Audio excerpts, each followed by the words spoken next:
Bem-vindos à Aula Magna da graduação. Nessa edição, teremos novidades.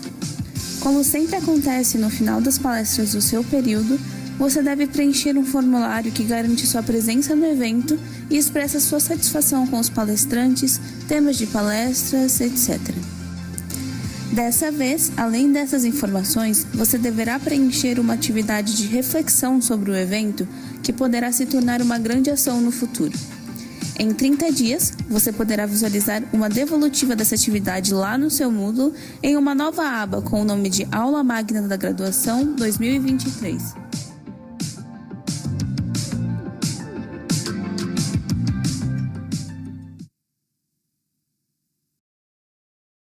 Bom dia, sejam bem-vindos à abertura da Aula Magna da graduação para todos os alunos dos cursos presenciais e EAD da Universidade Good Presbiteriana. morning and welcome to the opening class for all students of on-site and remote courses of Mackenzie Presbyterian University. Throughout the day, we'll have speeches focused on social-emotional competence and purpose of life and career. The questions can be sent via the QR code available on the screen. First, we want to register and thank the presence of the authorities who are with us today. Reverend Dr. Robson Grangeiro Monteiro, Chancellor of Mackenzie, Director President of Mackenzie Presbyterian Institute, Dr. Milton Flávio Moura, Dean of the University of Mackenzie, Professor Marco Túlio de Castro Vasconcelos, Professor Janete Bernstein, Pro-Rector of Undergraduate Studies, the Coordinator of the Faculty Development, Professor Dr. Ivo Romans Pons, Professor Marcos Roberto Morita, Entrepreneurial Education Center Coordinator, and Professor Dr. Michael Lindsay, President of Taylor University. We want to thank all the directors, coordinators, and professors and students with us. At the end of the event, through the QR code, you have the form for to register or attendant and your satisfaction. Mackenzie was founded by Presbyterian missionaries as a confessional institution with a mission of educating and caring for our human beings created at the image of God and as citizens. We'll have then a devotional moment and prayer by Chancellor Reverend Dr. Robson Grangeiro Monteiro. Good morning, everyone who are here with us and those with us remotely. Good morning, dear students, professors, and the entire Mackenzie community. We greet you on behalf of the chancellors and bringing a special greetings to Professor Dr. Marco Túlio de Castro Vasconcelos, Professor Dr. Janete Bernstein, already mentioned, Professor Ivo Eduardo Romans Pons, the Coordinator of Faculty Development, Professor Marcos Roberto Morita, Coordinator of the Entrepreneurial Education Center, and remotely Professor Dr. Michael Lindsay, Professor of Taylor University. Thank you for the invitation to be here to bring you these initial words. Yesterday, I was in one of the moments that have brought me more joy since 2020, which is the moment I have been able to be present in all units of Mackenzie School, hospitals, and universities, and also the remote campus in Tamboré in Campinas. Yesterday, I was visiting the campus in Campinas, and it was a great joy to be able to have contact with the students who are certainly here with us today. And they asked me to talk about what differentials a student in the 21st century should have to be successful. It's not such an easy question to answer, but there is an answer that comes from our ancestors. Qualification positioning, and availability. You need to qualify yourself, take a stand, and be available. Since times immemorial, what guides the path, and those who believe in God believe that God has a purpose for each one of us. The unique contribution you can bring to life existence depends on being qualified, taking a stand, and being available. And that is something you find in history, even from kids in biblical studies. It is in the story of David and Goliath. In this story, the theme is how the small individual conquers the big one. Those who are there and capable of doing what needs to be done are able to overcome any scenarios they are faced with. But there's a meta story there where God chooses a man, an unlikely one, but qualifies him, puts him in the proper positions, and makes him willing to do what needs to be done. The scenario you have is for 40 days, Philistines were surrounded in the vale, trying to go from one hill to another under the threat of invasion. But unlikely other occasions, you don't have two armies fighting, but you had one 2-meter tall giant who faces the army and proposes what we historically call, in great myths of history, for the duel of titans. One giant on one side, another one on the other. They challenge each other, and they might win or lose on behalf of their armies, their cultures, their gods, the way they see their realities. Goliath challenges the Israeli armies, who were then headed by Saul, and they don't see anybody who would be able to face Goliath.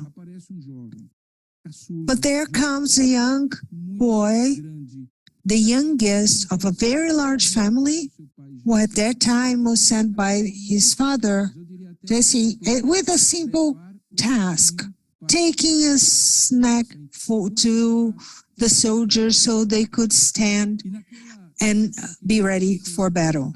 And in such a simple and meaningless task, David hears the challenge from such a giant who says that there was no man courageous enough to fight him, but also saying that his God was larger and more powerful. And in face of all the man who was already qualified and positioned us, but not willing, he asks, aren't you going to do anything? Don't you feel challenged? Don't you feel that to live or die, you should go into the battlefield? You have the armor, all the shields, you have all you need. And then you have that boy who was not qualified, maybe was not in the best position, but was willing, and that was the most important thing for you, all young people here today, being willing, ready for change, and taking a position that from less you can get more, and to take challenges. David took a position, and unlike going against all odds, he won, and he became the king.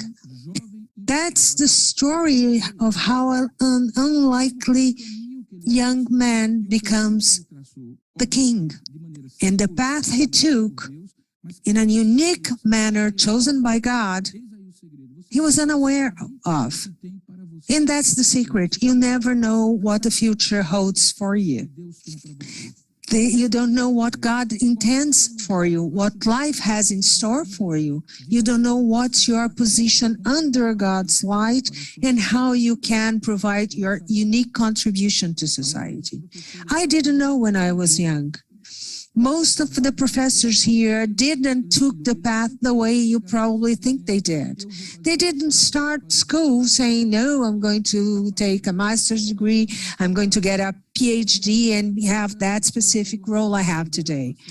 I won't be the dean or director. None of us ever foreseen the path we were going to do. Professor Matutino certainly didn't see himself as the dean of a university, and I didn't see myself as the chancellor. We were like David. We had small tasks, and those small tasks seems like big missions at the time. Imagine David. He was the youngest in the family, and his only job was to take the snacks to the soldiers. And then we find sometimes ourselves in the same position, asking ourselves, what's our mission? And what God has in store for you and how big these things are will depend on how you handle this small mission you have. And today that might be getting your qualification, your education. And your education is not only what you learn in school, but what you learn in your unique own path. What each one of you learns is what is going to prepare you and qualify you for life. Not because you're more intelligent, but because you understand that you can make a difference, regardless of what difference that is. At the right time, it will come to you. When David found himself in that situation, he took the position of what he would or could be. He turned to the soldiers and said, why aren't you doing what I want to do? Taking a stand means to be today what you want to be tomorrow. Showing the attitude today that you expect to show tomorrow. Seeing yourself today as a renowned teacher, as the CEO of a large company, you're anticipating is putting yourself way there. Getting an education is something that everybody do, and many times you might see people who seem to be smarter than you, more prepared than you, and are not in the same position of you. It would be there are a lot of people who are more qualified. Many of my previous colleagues were better than me, but I'm the one here today. So anticipating that means taking the position you see yourself in the future. Behaving and acting as the person you want or the position you want to take tomorrow. Continuous learning is what's going to take you there. But if you don't see yourself there, you won't act today in the way you should be acting. And let me tell you a secret.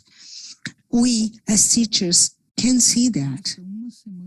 1 week of classes is enough for any experienced teacher to see and understand those who maybe are not the smartest, but are the ones who have better attitudes, who take stands in class. And these are the students we love best. We love to bring into our projects people who don't think they know everything, but are willing to do what it takes. And that's what David did. What they told him to do was not what he was supposed to. He was still a young boy, and they gave him the shield of a mature soldier, and that was a heavy thing to carry. And sometimes the position they give you is heavy, and taking those challenges is innovation, is challenging the status quo and thinking, why not? Why can't I fight with 5 little stones? And all he needed was one, by the way. Some people said, maybe one of their friends said, well, that guy is too big. And he said, well, his forehead is also big, and I can certainly hit it. And all it took was one stone. But he finished. The moment the giant fell, he didn't think he had won the battle. He took his sword and cut the giant's head out. And he said, he is over and done. Like the same thing you do when you hit a nail till the end. And for that, you need to take a stand. You need to be willing. If you're not willing to do what it has to be done, the place that is reserved for you is going to be occupied by somebody else. And I want to close my brief, but now seems long words. I was a young theology student. I had just finished my psychology schools, and a scholarship came out for me to go to London to work with John Scott. For those of you who are Christians know who I'm talking about. He was a phenomenal human being. And my parents had given me the possibility to study English. I didn't go there to study. I went there to flirt with girls. My English was not good at all. So I asked a friend to write a letter explaining why I was deserving of that scholarship, which is something common and sometimes is done through interviews. Thank God at that time, a telephone call was very expensive, because if they need to talk to me in English, it would be a tragedy. So I asked this friend to say, look at this letter. And he read and said, what did you want to say? Really? What did you mean? So bad was the English. So I said, what I wanted to say is this and that. And he said, okay, tell me what you want to say and I'll write it down for you. And that's what he did. And the letter was sent and I was approved. So I got there, incapable of keeping up with a single morning of classes. At the end of the week, I had headaches because I was not ready for that challenge. But I took a stand. And more than that, I was willing to do what it took. From that hard start, many doors opened in my life because I learned from David that maybe you're not the most capable, but if you are the best the one willing to take the stand, life will choose you and give you a phenomenal role to bring the contribution to humankind. These are lessons from the scriptures, but just listen to them, try to understand, and it's going to become a lesson to your life. I hope this event will bring you great lessons, and you can see this moment as a single moment in your life. Giants are out there challenging you, challenging your capacity to say, I can, I will, and I'll do. God will listen. He is available to follow along with you. He was with me, he was with David, and he's always with those willing and well positioned. Qualification, he'll give you along the way. May God give you your path and inspire you to hope and wish to be qualified, well positioned, and willing. What all speakers are going to say is very important, but I know how important the first word you listen to is in your life: qualification, positioning, and willingness. So I want to pray, God, that watches over you all who are here with us in person and remotely. Dear God, dear Father, on the name of your Son, Jesus, we thank you for this opportunity. It is an opportunity to transmitting words and wisdom that those who are older and more experienced have learned. Thank you for the capacity to make connections between the words and wisdoms of your words when the events of our life. Help these young people having this perspective, seeing things. Help everyone who's with us celebrate the capacity, the willingness, and the positioning we offer you. Bless us, God, in the glory of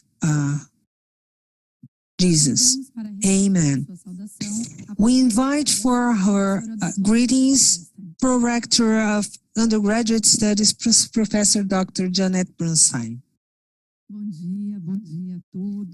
Good morning, everyone. Welcome, all of our students. This is our master class.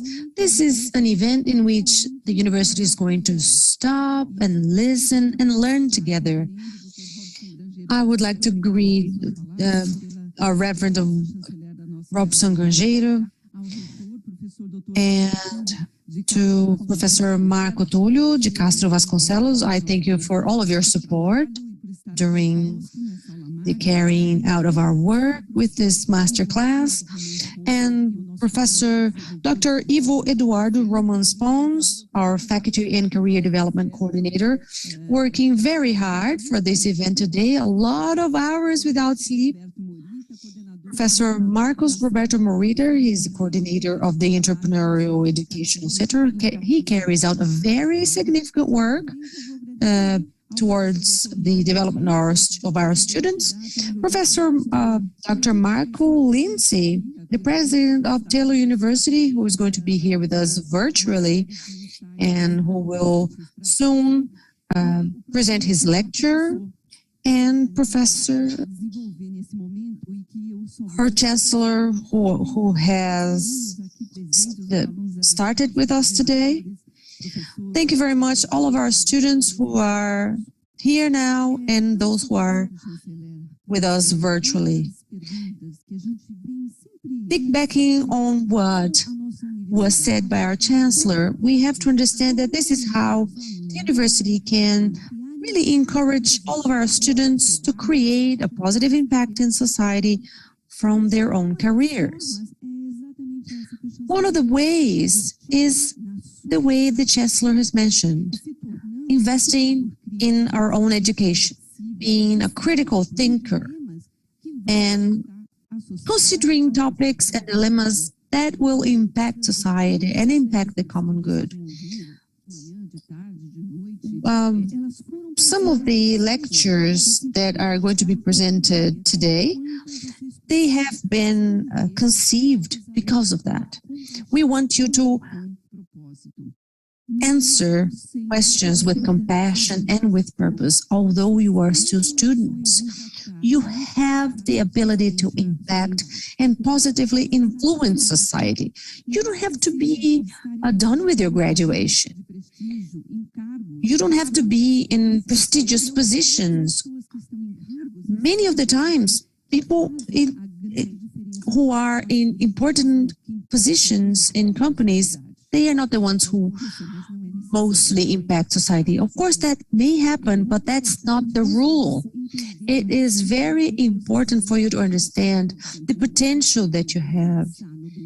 And what is thinking of the common good? It means that you are going to take actions that are going to affect people other than yourselves.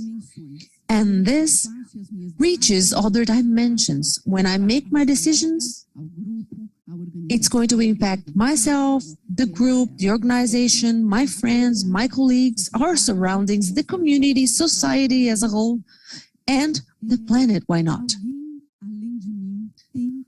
someone other than myself has to benefit from my own actions. This is a motto for your life.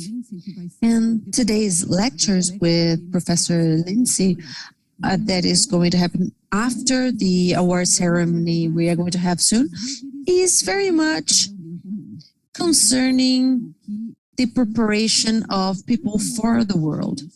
I hope that this triggers positive things in you so that you can make a difference. During the day, you are going to listen to Mackenzie students and alumni who walked this path and they made a difference, impacting people positively during their career. This is our message to you. Educate yourself and you will be able to achieve a lot. We look into developing 6 competencies within our students: the technical, professional, entrepreneurial competences, ethical competences, communication and critical thinking, global and cultural competences, sustainable development, and common good. And we are going to talk about the Max Teller program, and because this is a program that helps you out in the development of this personal portfolio, and in which all of these competences are going to be fully registered. Everything that you do during your university period, you will be able to replicate in your family and in your work life. But why do I have to do this, you may ask?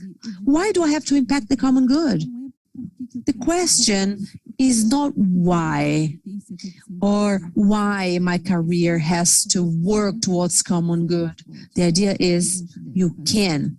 And if we can do it, we should do it. Believe in yourselves. We believe in you, and I rest assured you are going to go way beyond the expected.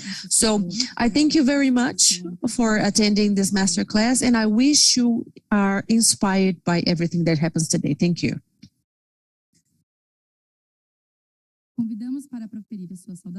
We now invite the Dean of our institution, Dr. Marco Tulio Vasconcelos. Good morning, everyone. It is a privilege to be here with you today. It's great to be here for this masterclass. And we already advanced 6 weeks of classes, but I now formally welcome you, and I welcome especially our new students during this first semester. I hope this is an important pathway in your life. Our Reverend has gone back in time, and it was really great. And thank you, Professor Dr. Gianetti, and all of the technicians helping out with this broadcasting, all of our directors, Professor Daniela, Marcy, I see so many of you here, Professor Hermanio, and all of the directors who are virtually with us, coordinators. We wouldn't be able to host everyone in this auditorium, but thank you very much for all of the hard work that you are delivering and have been delivering for our university. So I greet all of you today, and especially I would like to thank Professor Dr. Michael Lindsay for being here with us and for your lecture that is going to happen soon today. It's going to be very good for our development, and we are definitely going to enjoy it. And please receive my greetings. And of course, I also would like to greet all of the students at Aula University. Thank you for being here with us and attending this event virtually. It is an international event. And I remember my first day of class. I was studying economical sciences last centuries. I'm not even going to mention the year. And one of my professors said, "Dear students, live the university years intensely. Enjoy every moment. enjoy every event, cultural events, lectures, conferences, not only from your areas, from other areas as well. I don't remember my professor. I don't remember who said that, but I don't forget this insight and this advice, piece of advice. Live that intensely. In this university, we have approximately 500 events a year. International events, local events, short-term courses. And I know that you must be busy with your first semester or the work that the university years demand. But please try to attend additional events, improve your network. I would like to also greet Professor Rafael Fonseca, the Communication and Language Center Director. Professor Janetti has already mentioned everything about the human and professional development, mentioning soft skills. And I really think you have to embrace this. We have a lot of the transformative learning experience here so that you can develop at least 5 key competences for you to develop. There are other, of course, but we have elected 5 to work directly with. It is important that you take part and get involved with colleagues from other courses, other schools, and I am sure you are going to have an endorsement on your competence. It's going to really strengthen your resume. But not only that, it's going to make you ready to act. We have a difficult country. We have different challenges. There are beauties in our country, in other countries. We all have challenges. We have a great country, very rich, with plenty of natural resources and plenty of really good people, a lot of water, plenty of resources. We have great conditions of developing ourselves as a country. But we also are here in a role of learning with other institutions and countries. We do have the violence that we have to learn how to deal with. And the challenges are out there, and if we do not face the challenge, we cannot mitigate them or solve any problems. We can learn together. Maybe it's a situation for you to really consider what and where to learn from. What has my university to do with it? What has the place where I work to do with it? Our Brazilian brothers and sisters will need a way of improving or get their lives improved, and we can help with this. When we have the ability of leading projects, it doesn't solve the problem, it helps mitigate the problem. I think that Professor Janetti remembers that when we have an opportunity to do good to people and we don't, we are losing. This is a challenge for a Mackenzie student. We want them to be an important agent of action in their community, in their city, in the world, because challenges are out there. We are surrounded by difficulties. The idea is we have to develop, and it's applicable not only within Brazil, but it can be applied everywhere in the world. I wish you get involved. I want you to be attentive to the opportunities. I know that many of the initiatives are known to you. Sometimes you cannot really communicate everything that is happening, but everything is on the website. You can talk to your professors. You never know when a professor can really change your career. I never thought of being a dean or a university professor. I used to work at Ford Company, but a professor made a change in my life. And I was in Pernambuco working for Ford, and I was really enchanted And I wanted to be an executive and pursue that executive career and be someone important at Ford headquarters. And I was preparing myself for that. But then a professor came and said, would you like to become a university lecturer or teacher?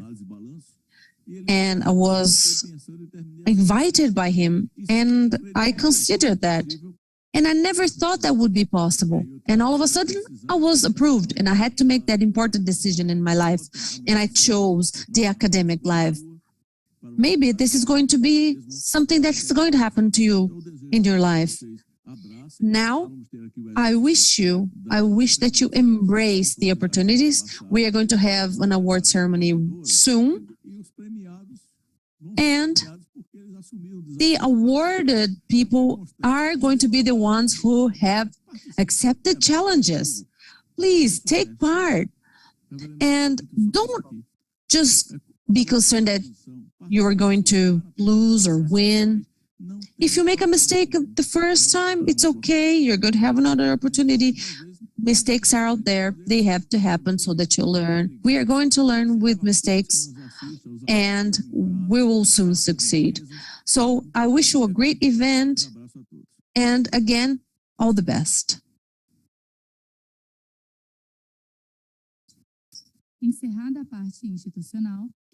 Okay, now that we are done with the institutional part, we would like to thank you very much. In case you need to leave, this is for the authorities. We understand. Now we are going to start with the entrepreneurial awards.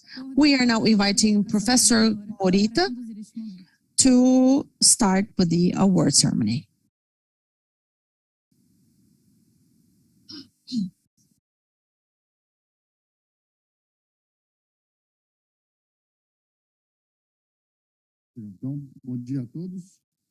Good morning, everyone.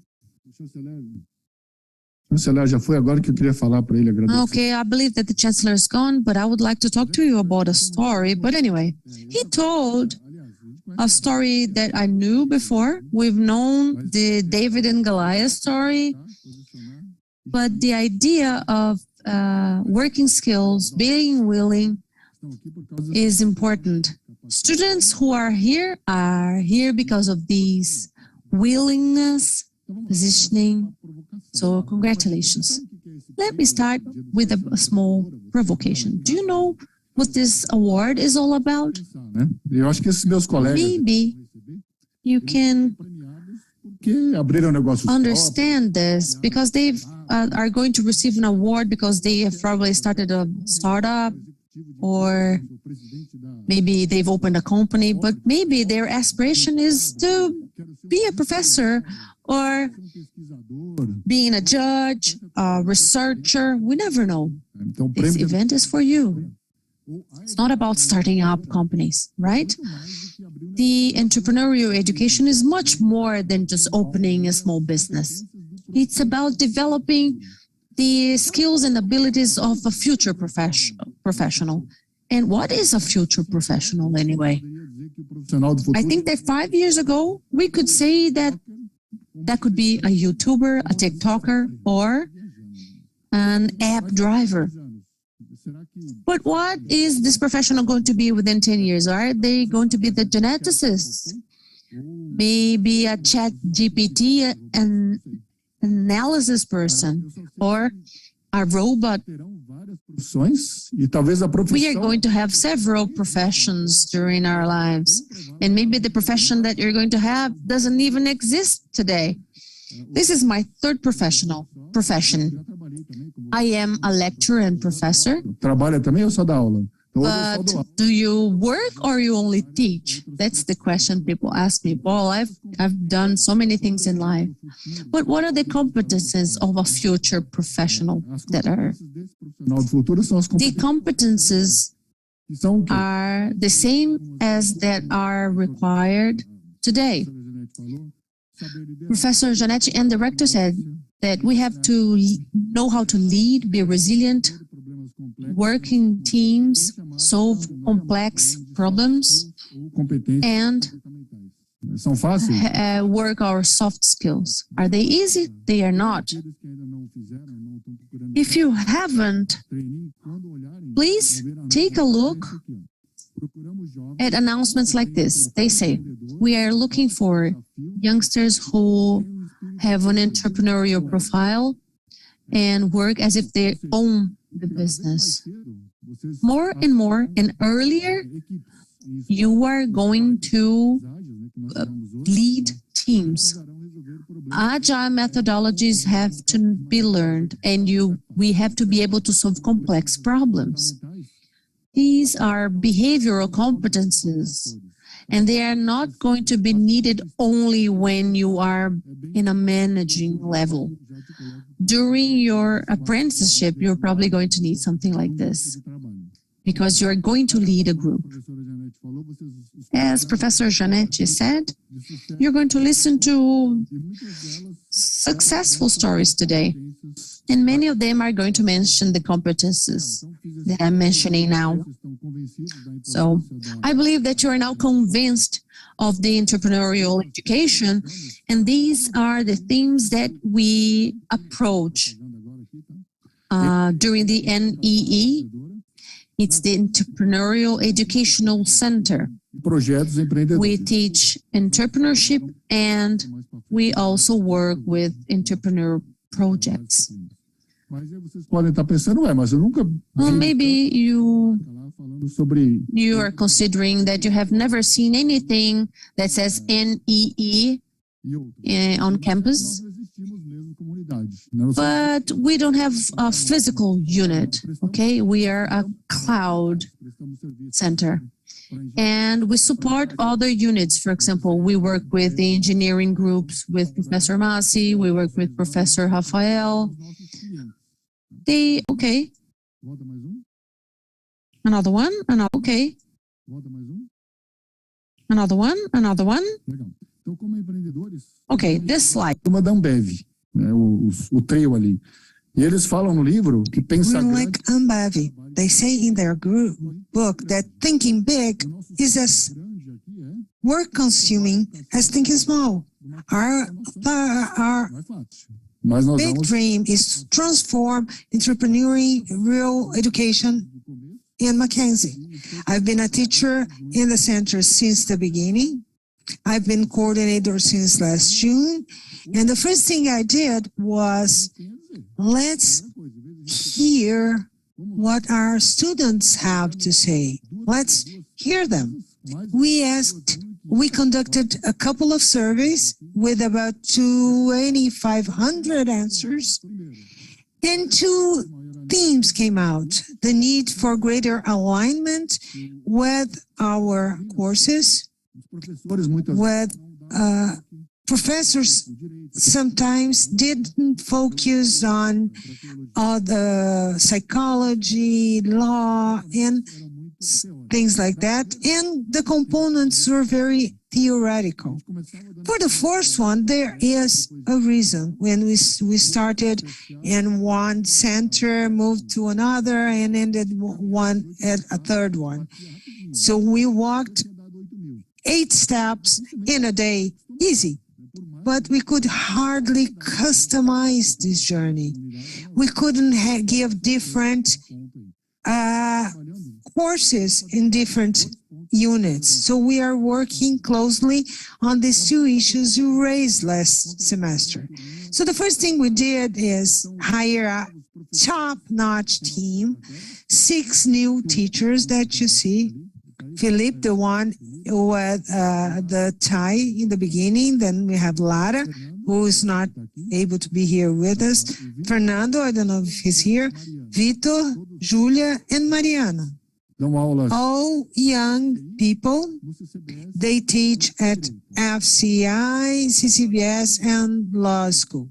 I can't talk much about them, but among these ones, we have specialists in AI, in legal operation, just talking about 3. We have writers of startup books, directors of technology, students and specialists in health, all top-notch professionals.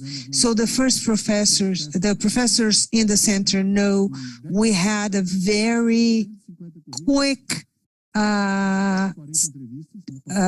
selection process. In just 10 days, we went through 150 different resumes. Some of you may have already had classes with these teachers and with these professors. I've heard some feedback and I like what I've heard so far. Another thing we're doing is customizing. We are getting close to the courses, speaking their language. We had a speech in law school talking about how does law relate to entrepreneurship and stuff like that. We brought many speakers, and I think this was a mind-opening experience for students. There are many options in law, including entrepreneurship. So even 2 of our students work with startups and have companies related to technology. Same thing happened with the other units. We had one at the CCBS, one at the CCS, one in communication. So we are getting closer to the units. And we want the units to have in their agenda for the weeks talking about entrepreneurship, calling this professor so they can talk about entrepreneurship in health techs, for example. So this is a two-way street. And for the classes to be more exciting, not to be boring classes, what about learning through games? We have bought many board games. You may be familiar with some of them. Most of them from Galapagos. We bought 3 of them, Sintonia, mental games, and another one with a ludification of the teaching. We brought the professors who are here can tell you more about that, but the students seem to be enjoying the experience. And we have a game focused on communication, and the students are killing it at it. They really do well, the students from psychology. Just focusing on the game side of things. And let's talk a little bit about the Max Teller program. As Professor Giannetti mentioned, our competence are focused on leadership and entrepreneurial competences. We have all the other ones. For the students coming into the school this year, you have done a lot of activities during your freshman reception sessions focused on these competences, and many of the professors are certainly going to be implementing activities related to Max Teller. And we are the pioneers. Professor Giannetti challenged us 2 years ago. We took on the challenge. We had over 3,000 students participating. This semester, Professor Ricardo is conducting a very interesting activity that he and Professor Raquel did a pilot on that last semester. And that is very it's the same kind of social entrepreneur that Mateus is going to talk about in the afternoon. So we are evaluating social entrepreneurship in action with activities related to that kind of startup.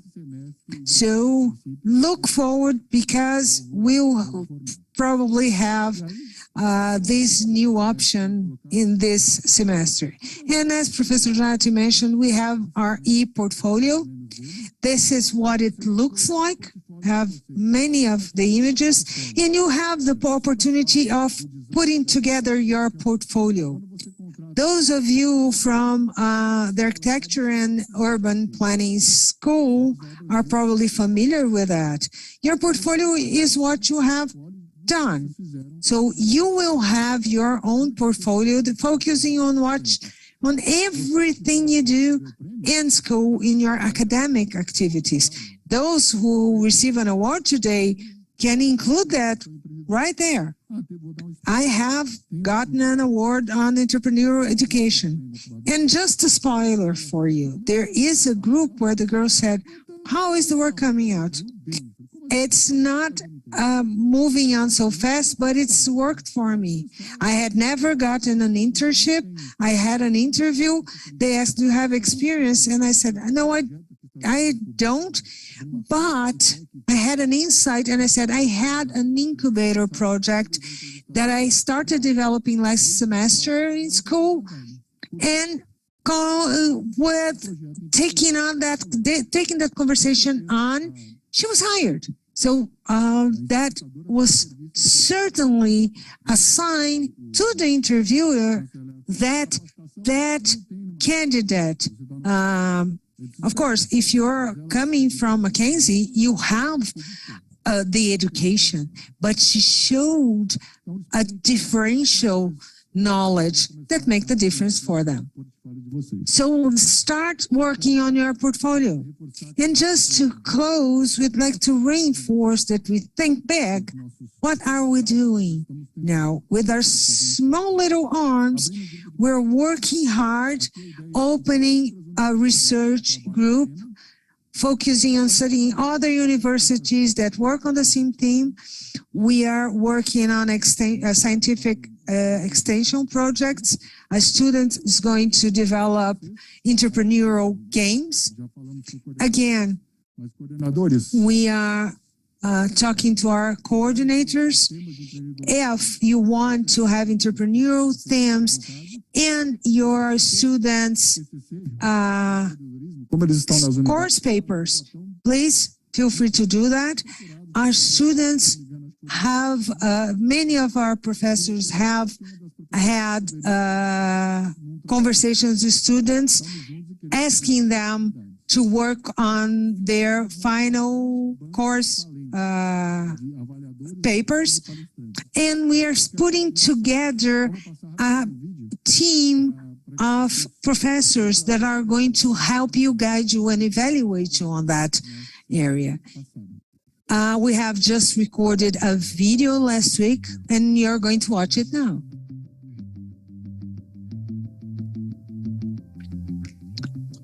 Olá, eu sou Marcos Morita. Hello, I'm Marcos Morita.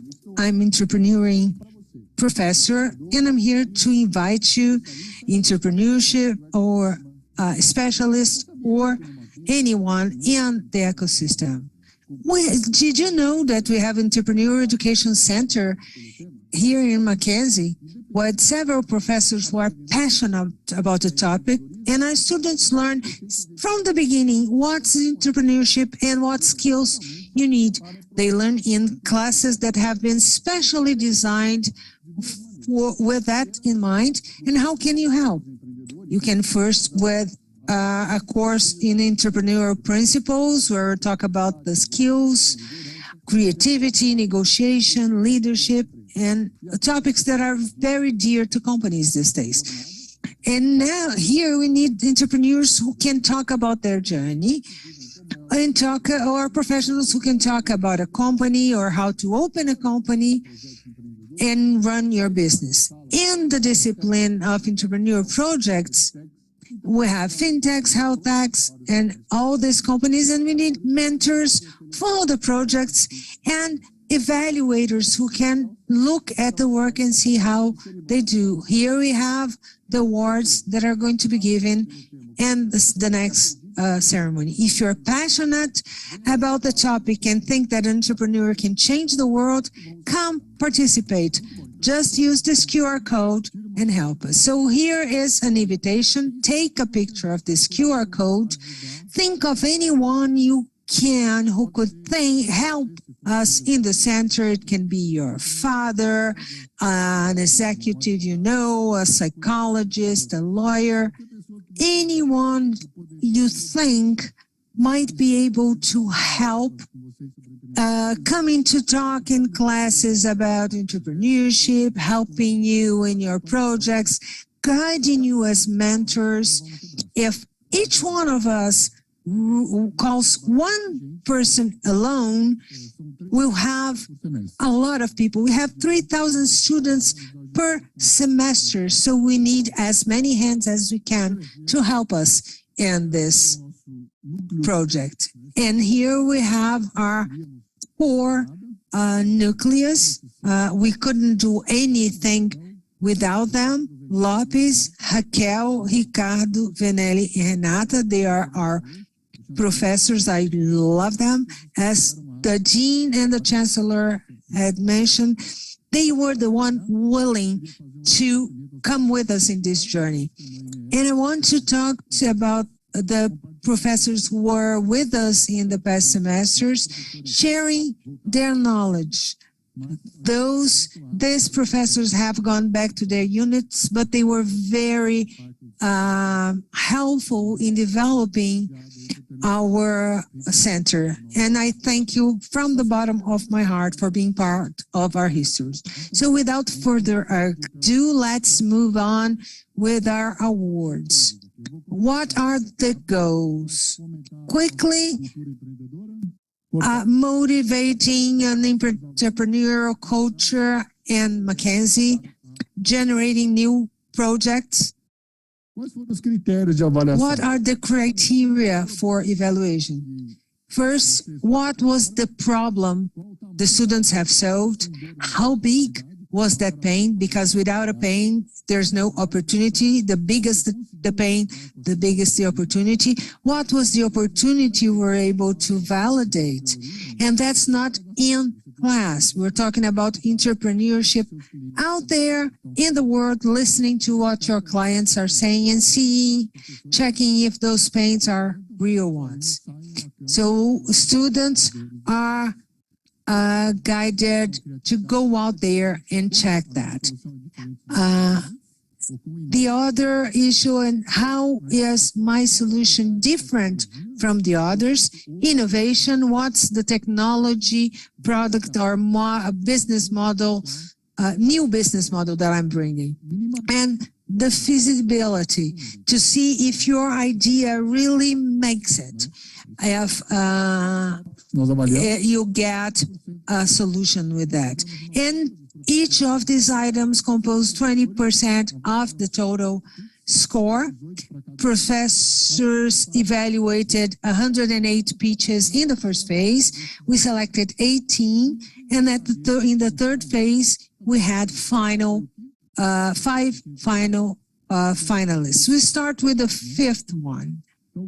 Who was he? The first place was the project Totem SP+.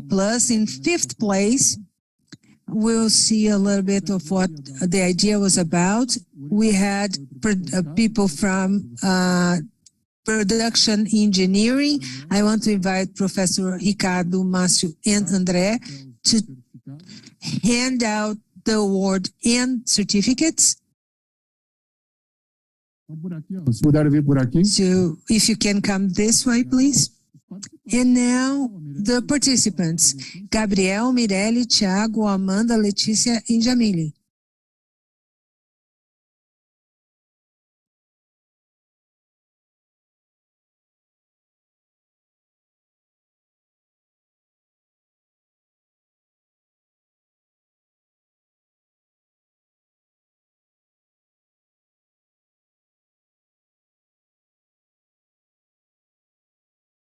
Por favor, por favor.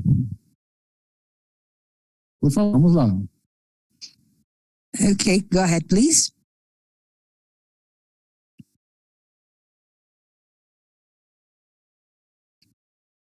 Foto do grupo. Let's take a picture from the group.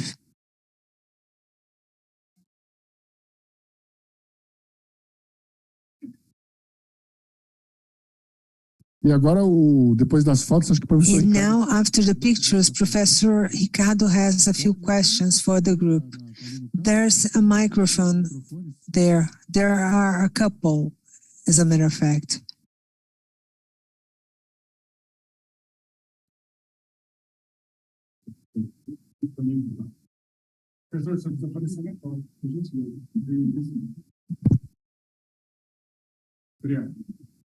Bom, parabéns. Congratulations. Bom, eu quero parabenizá-los mais uma I vez. want to congratulate you all again. I want to mention that this group studies in the last class of Friday, but they are very motivated. It was a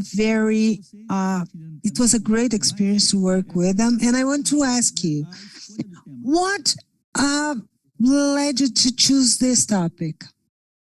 Ricardo, uma pergunta só, tá? Pelo tempo. One question only, right? Levou a escolha do tema, né? Vocês trabalharam. What motivated you to choose this topic? You chose a topic related to health. What was your motivation to choose that topic? Thank you, Professor. Você disse é muito desafiador. First, I want to thank you. It's very challenging to take a class, the last class on Friday night, but it all started with a brainstorming. And during this brainstorming, one of our team mentioned that one of his relatives had gone to a public hospital and the person was there for ages just to go to the first screening. So we had this insight to create something that could solve this long time waiting for screening at a hospital. Uma dor, né? So it came from a specific pain you notice. Great, fantastic. Congratulations once again. Now let's move on to the fourth place. The fourth place Publicidade e propaganda, o professor comes from the publicity course, Professor Rafael and Rodrigo. Professor Rafael, did you bring anybody else? E aí já vou chamar a Ana e a Isadora. And I'm want to call Ana and Isadora. Especialmente para esse One of them was in Disney World and she came back just for this award ceremony. So I want to call them up.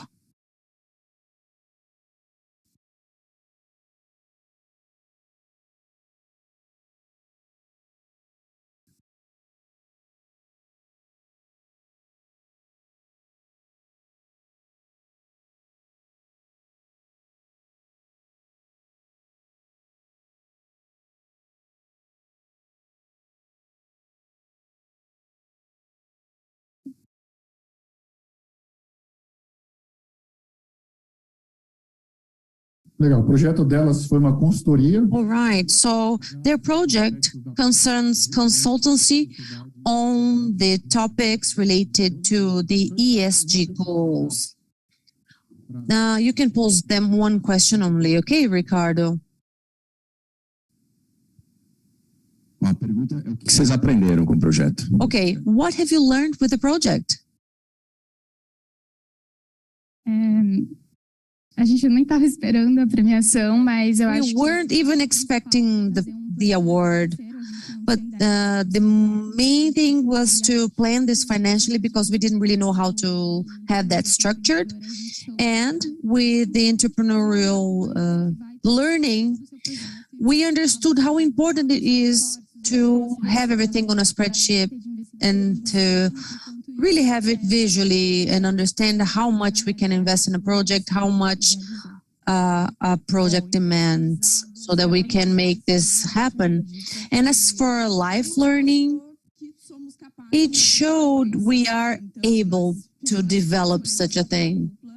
We chose to do this as a couple. We were the smallest team, and having this acknowledged with an award has come as a surprise. We are very happy with this award, and this work has really motivated us.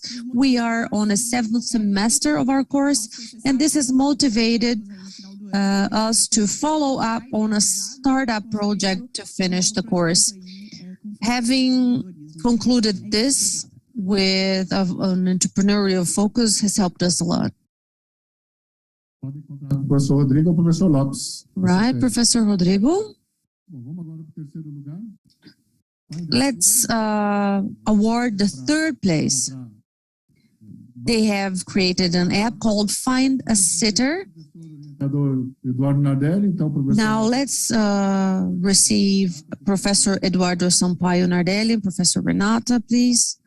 E os participantes, Amanda, Carol, Fernanda, Isadora. And the participants, Amanda, Carolina, Fernanda, Isadora, Laura, and Marina.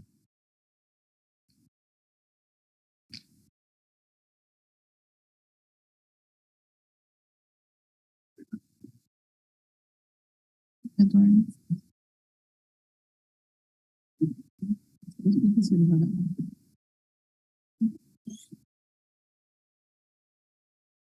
Entregar os troféus. Okay, and to hand the award.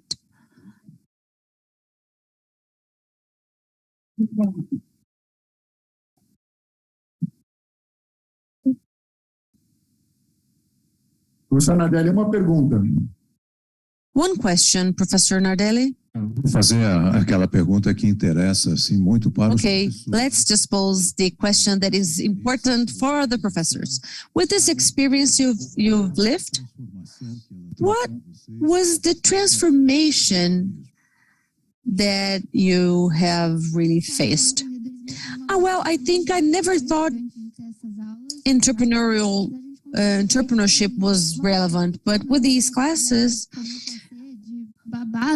we see that, for example, a small project like ours could be receiving a prize like this today.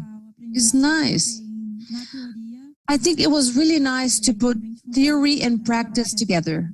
Seeing this at practice was the best part of our project.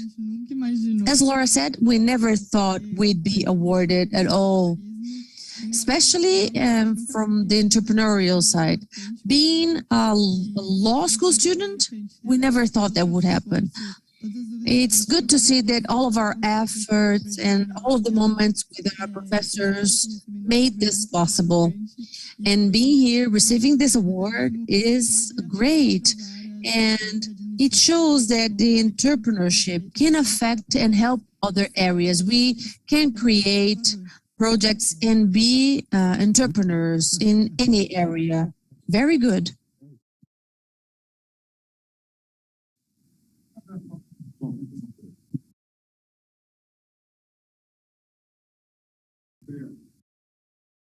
Bom, parabéns. Congratulations.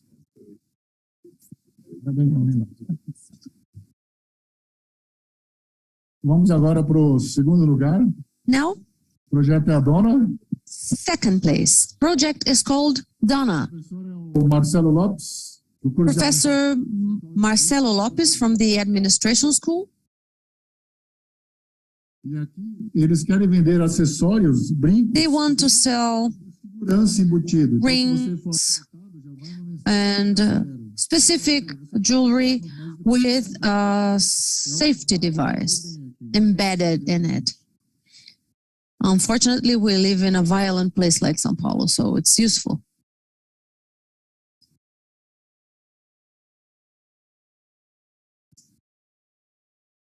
Inclusive, temos a mãe de uma participante aqui, né? É isso The aí. mother of a participant is here, so nice.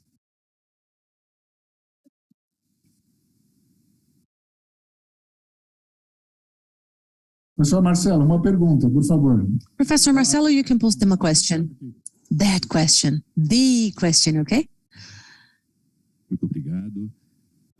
Thank you very much. Enfim, parabéns à equipe. Congratulations to all of you.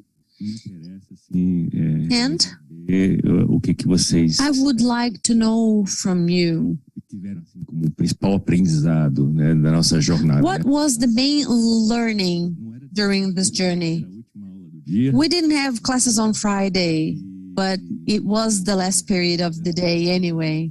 It was such a journey. And I would like to know, what is the life lesson? First of all, I would like to thank you when harassment, kidnapping, or Isso assim, qual uma opção viável de any poder ajudar? type of violence is a concern. So we wanted to help people with creativity and this entrepreneurial perception. Well, first of all, I'd like to thank you, Professor, and all of you. With this project, I think that the lesson that I am taking for life is that it's not easy. It's not easy to create a company. It's not easy to understand what the main pain points from our population are. And it's not easy to have that all structured, considering costs and everything else that a project like this involves. I guess this is it. As meninas que motivaram, Girls? né? Motivaram, super poderosas. Okay, you're a superpower. You're the powerful girls. Well, good morning.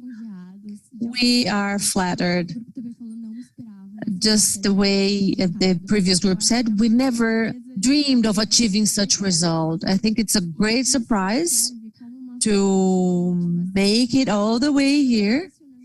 And it was this is a moment of great motivation, especially now that we are starting our careers. It's not easy. And as of learning, we had several learning moments that were important.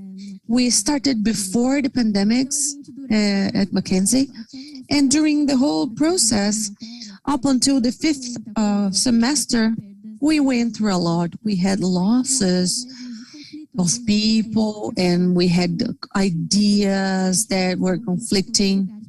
We live this type of conflict everywhere, at home, at university. And we believe that during this semester, it was very hard for us. We were all starting our apprenticeships.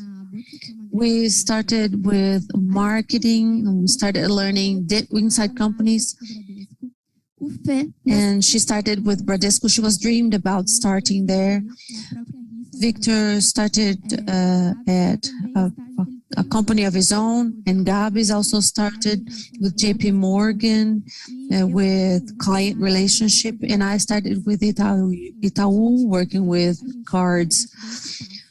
We took this important step. We were so concerned because we had started our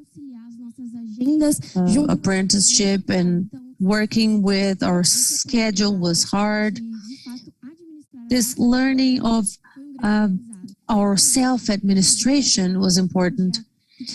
And the project just came to mind on a day when we were very tired. And Giovanna, during that day, she was just admitted at hospital and she couldn't come to class. I was with the boys and we were just so concerned. After we were explained what we were to do, we looked at ourselves and said, well, what are we going to do? And talking about my own story, of course, I was going to say that I come from a very distant city called Catanduva in the state of São Paulo. It's a 6-hour drive. And when I came to São Paulo, I didn't know anyone. I didn't have a specific thought in my mind. I just knew what I had as my purpose. So I packed my bags. I arrived at Barra Funda bus station, and then I came all the way here by myself as a woman in public transportation. And when you are on a subway or on a bus or a coach, it doesn't matter. I knew it was a risk for me. I knew I had to be concerned about myself, but also about all the other women who were there with me. They had that idea of creating an app. Well, an app? Well, what would this app be about? There are so many. Then the idea just came to mind. Well, I've just arrived. I came on a subway and I take public transportation at 11:30 in the evening. It's improbable. It's difficult. There are so many things that we consider about safety. And ourselves as women, we have this internal conflict. What am I going to wear for uni? Because I'm going to leave later. I cannot, put myself in danger. I cannot be so worried about what I am going to do, where I am going to walk. I'm sorry, I'm sorry, I'm talking too much. I'm going to start wrapping up. So within all of these details, we understood that this was a pain.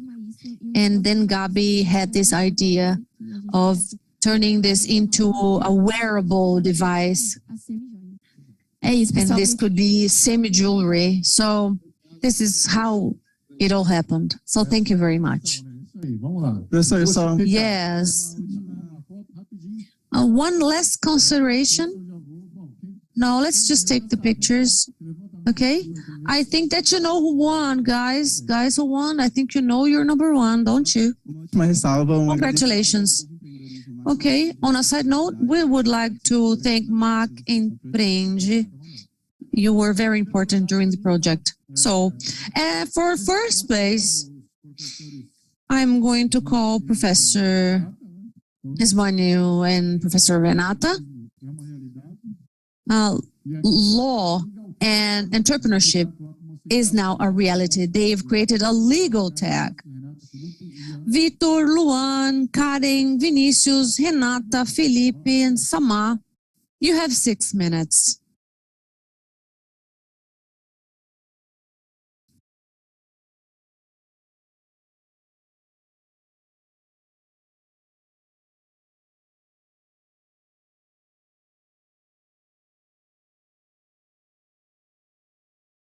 O Renato, professor Ismani já são craques. Professor Renata and Mani, you are here, right? Okay. Professor Barbosa? Okay.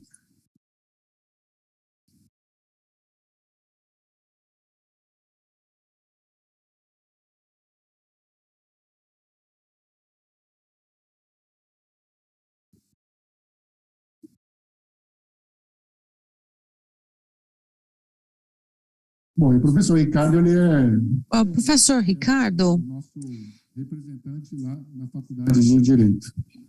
He is from our law school. Muito bom, então, parabéns a todos. All right, so congratulations, everyone. Ricardo, acho que não vai dar para fazer a pergunta. Professor Ricardo, do we have time for the question? Just one, okay? One question for the group. We only have 1 minute. 30-second answer. Okay. We had a very rewarding experience because we didn't really believe much about the idea, but in the end it worked. What is your vision of what entrepreneurial skills are, and how do you think this is going to impact your career? Good morning, everyone. I'm not going to elaborate much because of the time that we have, but one thing is for sure. We now are aware that we don't need to be managers. We don't need to wait to put a company together to have that entrepreneurial attitude. We understand that entrepreneurship is a way of acting towards a goal. We don't have to have a company. We can do that anywhere. Thank you.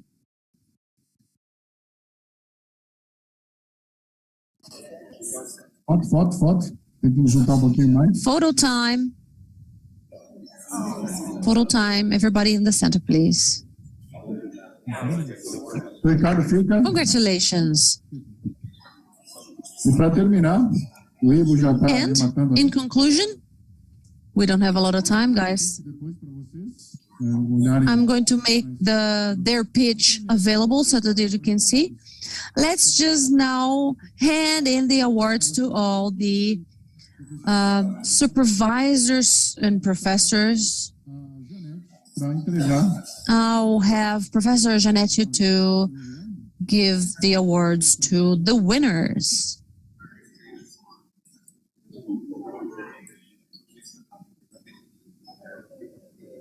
O teu grupo vencedor está aí ainda? And is the winning group still here? Mostre aí. Show everyone what you got as gift, please. No, the blue box. The blue box. Yes. Yes. What is the prize, guys? Oh, you got an Alexa as present. Okay, nice gift.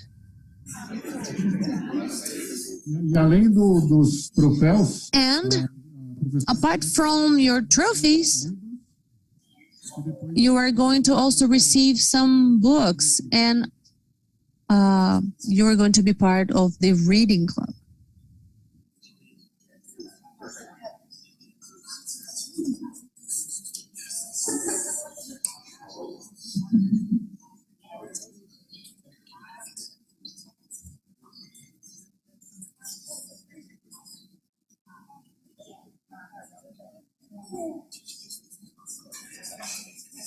Vamos fazer a foto.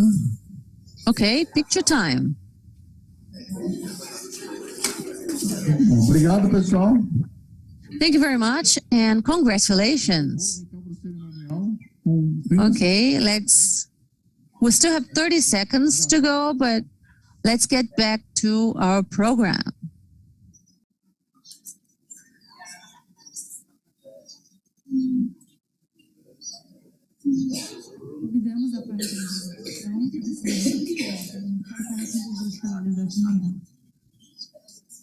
We invite you, our pro-rector, Professor Janete, to lead the works. It's very exciting to see the work of our students and professors. We're very proud of you, and maybe this be encouragement for everyone. There's a lot we can do. So we'll move on to our speech with Professor Michael Lindsay. He is with us virtually, and I'm going to give you a brief introduction of a special speaker. Michael Lindsay is an American sociologist, and he's the president of Taylor University. He was also the president of Gordon College, a private liberal arts Christian evangelical school in the North Coast of Boston from 2011 to 2021. He graduated from Baylor University. In the year 2000, he graduated from Princeton Theological Seminary. He got his postgrad degree in Oxford in 2001. He got his PhD from Princeton in 2006. So here I'm going to move. I'm sure your speech is going to be very inspiring for us. I'd like to remind all of us watching that you can send your questions through the QR code that is on the screen, and they will go straight to our speaker. And now I pass the floor and the broadcast to you over at Taylor.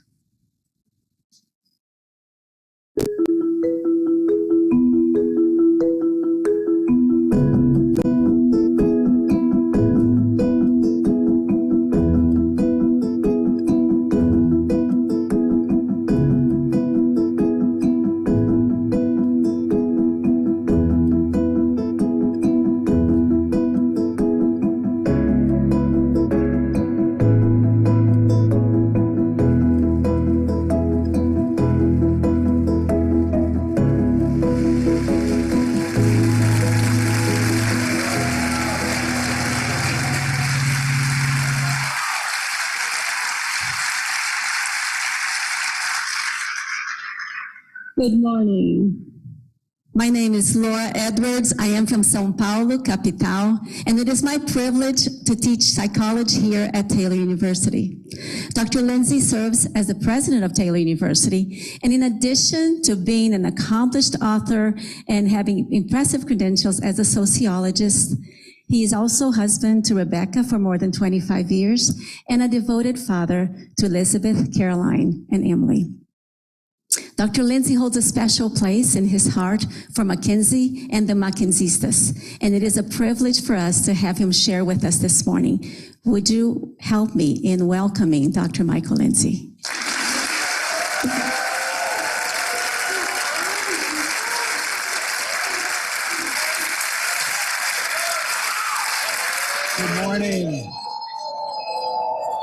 Good morning and welcome. We are so excited to greet our friends in Brazil. I just wanted to have an opportunity for you to see these amazing Taylor students who are here. We got up early this morning to be able to greet you. Taylor folks, let's say hello to folks in Brazil.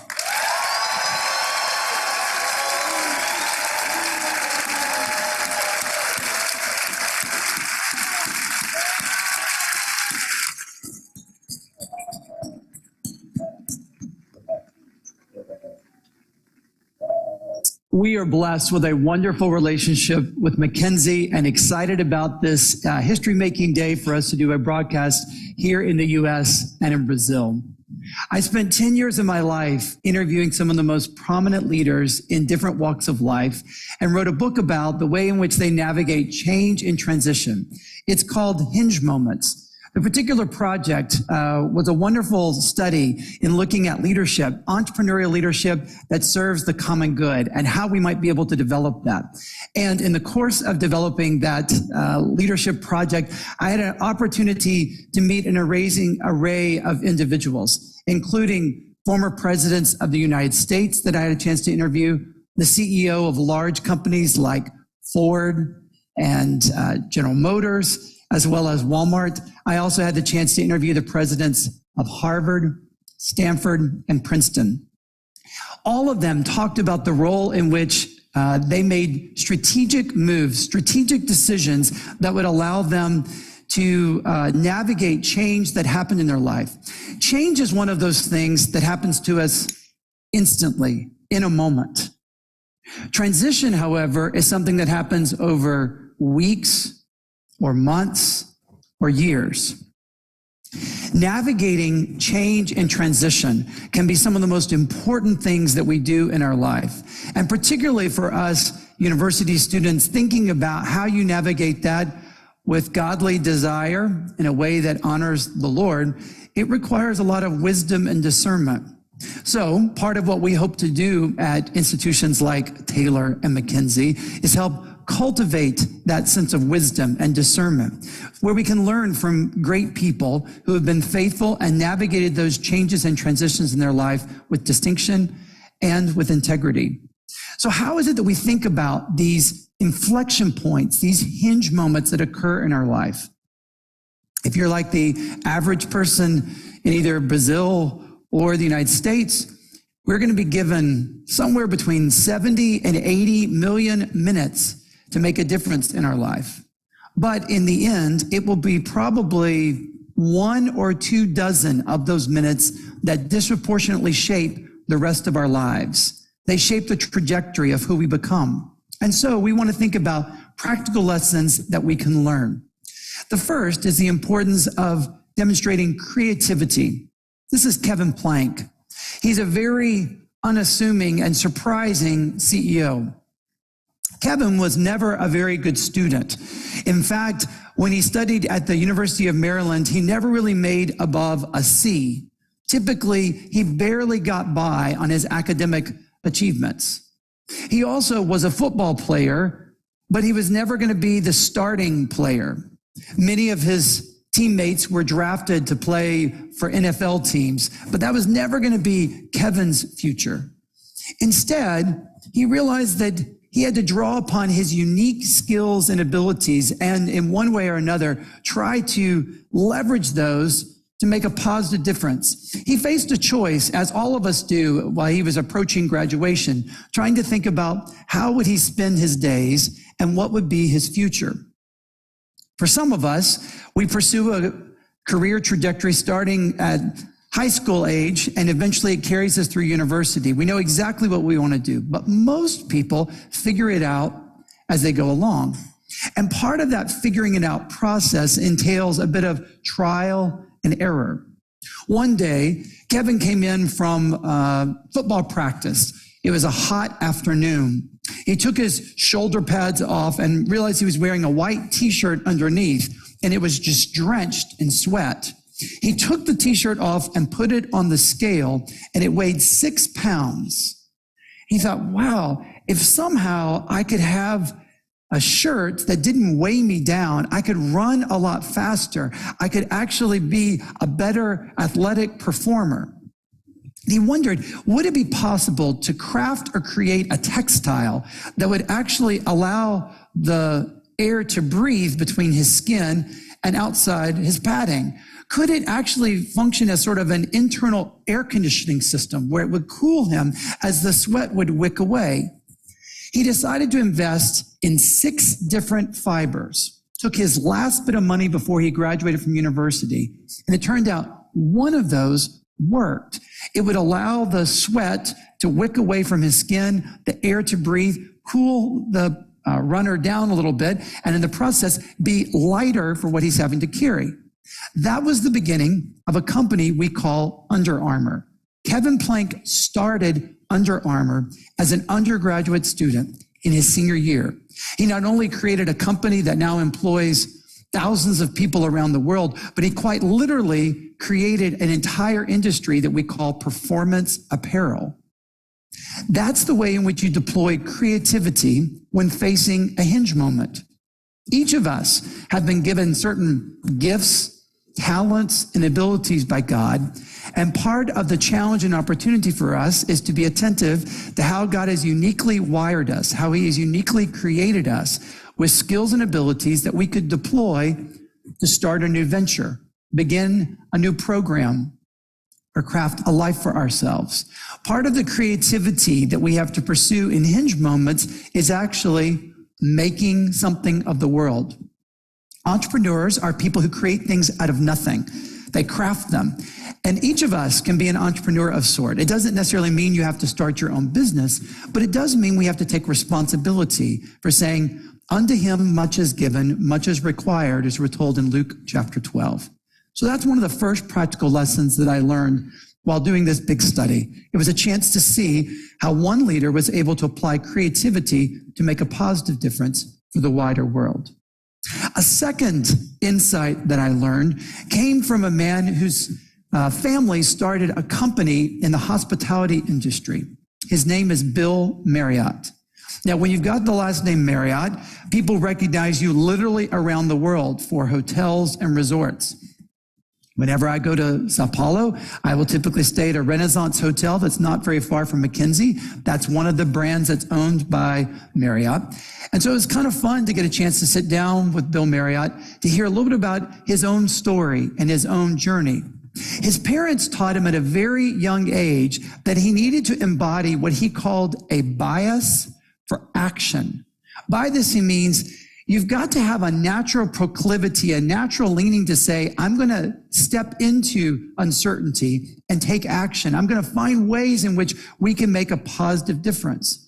And he says it's that bias for action that's allowed him to take advantage of entrepreneurial opportunities that come along. So many of us are wanting to say, what's the sure deal? What's the guaranteed bet? But those don't exist in the real world. We oftentimes have to use judgment and discernment. That's why so much of the Bible is about teaching us how we learn lessons from Scripture that we can apply to make good decisions in uncertain futures. A bias for action basically says you're going to be inclined toward making a decision and trying things out.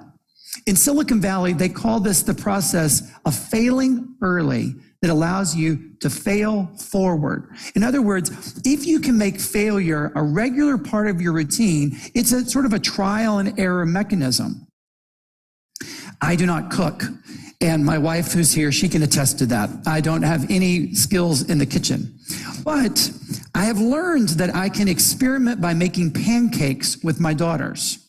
And I just can throw all kinds of different things in those pancakes. And as long as it has sugar in it, they will love them. So I've learned that you just sort of test things out. We tried pancakes with gummy bears. It's kind of interesting. We've tried it with different kinds of cereal thrown in, fruit, a variety of sweets. There is this idea that you want to just sort of try things out. So often, you will find that when you're in university, you may be nervous about taking a risk, but actually it's a better time than any other point in your life to take a risk. The reason is because You've got lots of freedom, lots of possibility. And if you fail, if you make a mistake, it won't be catastrophic. Rarely are you the financial supporter for your whole family when you're 21 or 22. But when you're 41 or 42, you very well might be. It's a lot harder to take a risk in your 40s or 50s than it is in your 20s. And so Bill Marriott taught me that you have to be willing to sort of test things out and to demonstrate that bias for action. Sometimes that means taking a risk by moving to a place where you don't know a lot of people. Sometimes it means being willing to take a risk to start a new venture or to introduce yourself to someone. Very practical advice of a bias for action. At both Mackenzie and Taylor, every year we bring different leaders to campus to speak in classes, speak in chapel. And each of them have come because they love working with young people, because they love the chance to interact with promising, talented, aspiring leaders. So take the initiative to go and shake their hand, introduce yourself. You never know. It may actually be that they could offer you an internship or maybe even an opportunity to interview for a job. That's an example of how we demonstrate a bias for action. In addition to creativity and a bias for action, I learned over the course of my study, sometimes you have to embody what we call improvisation. I learned this from a very talented musician named Condoleezza Rice. Condoleezza Rice is an unusual woman because she has been accomplished in so many different fields. But oftentimes she made decisions and changes in her life because it was the most natural opportunity for her, but not one she had been planning or expecting. When she was growing up, she took years and years of piano lessons and actually became a very talented concert pianist. Everyone in her circle of friends and family had told her that that would probably be her career, that she would perform on some of the world's greatest stages as a concert pianist. She went one day as a 14-year-old to one of the largest global competitions for piano performance called the Van Cliburn Competition. It was held in Fort Worth, Texas, in the heart of the U.S. And while she was there, she had been standing backstage waiting to perform. This particular piece, she told me as we sat down in her office on the campus of Stanford, this particular piece, she had been practicing for over a year. She had exercised and worked on it multiple times, and it was going to be flawlessly executed. As she was sitting backstage, she recognized the beginning notes of the very song she had been preparing, but it was being performed by another competitor. It was a young man, not from nearby, and she said, I listened to him. I didn't watch him, I listened. And as I had my back turned to him and listened to this guy who was younger than I was, his execution was flawless. His musicality was perfect. Everything about his way of playing that piece was stronger and better than I was going to be able to do. She said, I realized in that moment, there is no way I can perform this as well as that guy did. After he completed the competition, he's standing backstage with her before she goes on stage. And she thought, you know, I have been working on this for a year. I wonder how long he's been working on it. So she got the courage to approach him and said, how long did you practice that particular piece? He said, oh, actually, I had been working on a different piece for many months, but decided about 3 weeks ago, I wanted to try something different. And so I picked it up. And he said, you know, I made a mistake or two, but I think it probably went okay. She said her heart sank when she heard that because she realized, I will never be as good as this guy who in a matter of 3 weeks was able to perform a piece better than I could after working on it for a full year. There will always be people who can do something better than you in different areas. Always. There will always be someone who can outrun you, always be someone who could program a software application better than you. There will always be someone who could sing a melody better than you. It's just part of the human condition. There's always going to be someone who will be better. But part of what we learn in Hinge Moments is how you take advantage of the unique giftings and abilities and be open to what God might do in your life. When Condoleezza Rice realized as a 14-year-old that she would never be as talented as that other performer, she said, it was an inflection point, a hinge moment where I realized I'm going to have to do something very different with my life. Because of that, she and her family talked about it and decided that she would apply to go to university at a much earlier age than usual. She graduated high school early and actually enrolled at the University of Denver as a 16-year-old. While there, she took a wide spectrum of classes because she was still exploring possibilities and decided that she wanted to take a class on the Soviet Union. It was taught by a venerable professor at the time named Professor Korbel.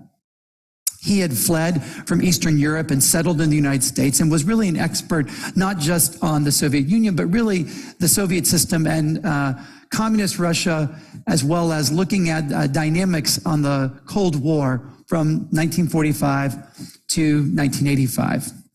She became fascinated with Professor Korbel and his passion for the Soviet Union, so much so that she decided she would study under him and decided to major in international relations. After she finished her undergraduate degree, she was so interested in it, she applied to do graduate work at Notre Dame University, and she pursued a master's degree and eventually a PhD. Through that, she ended up mastering the Russian language and became a real expert on the Soviet Union.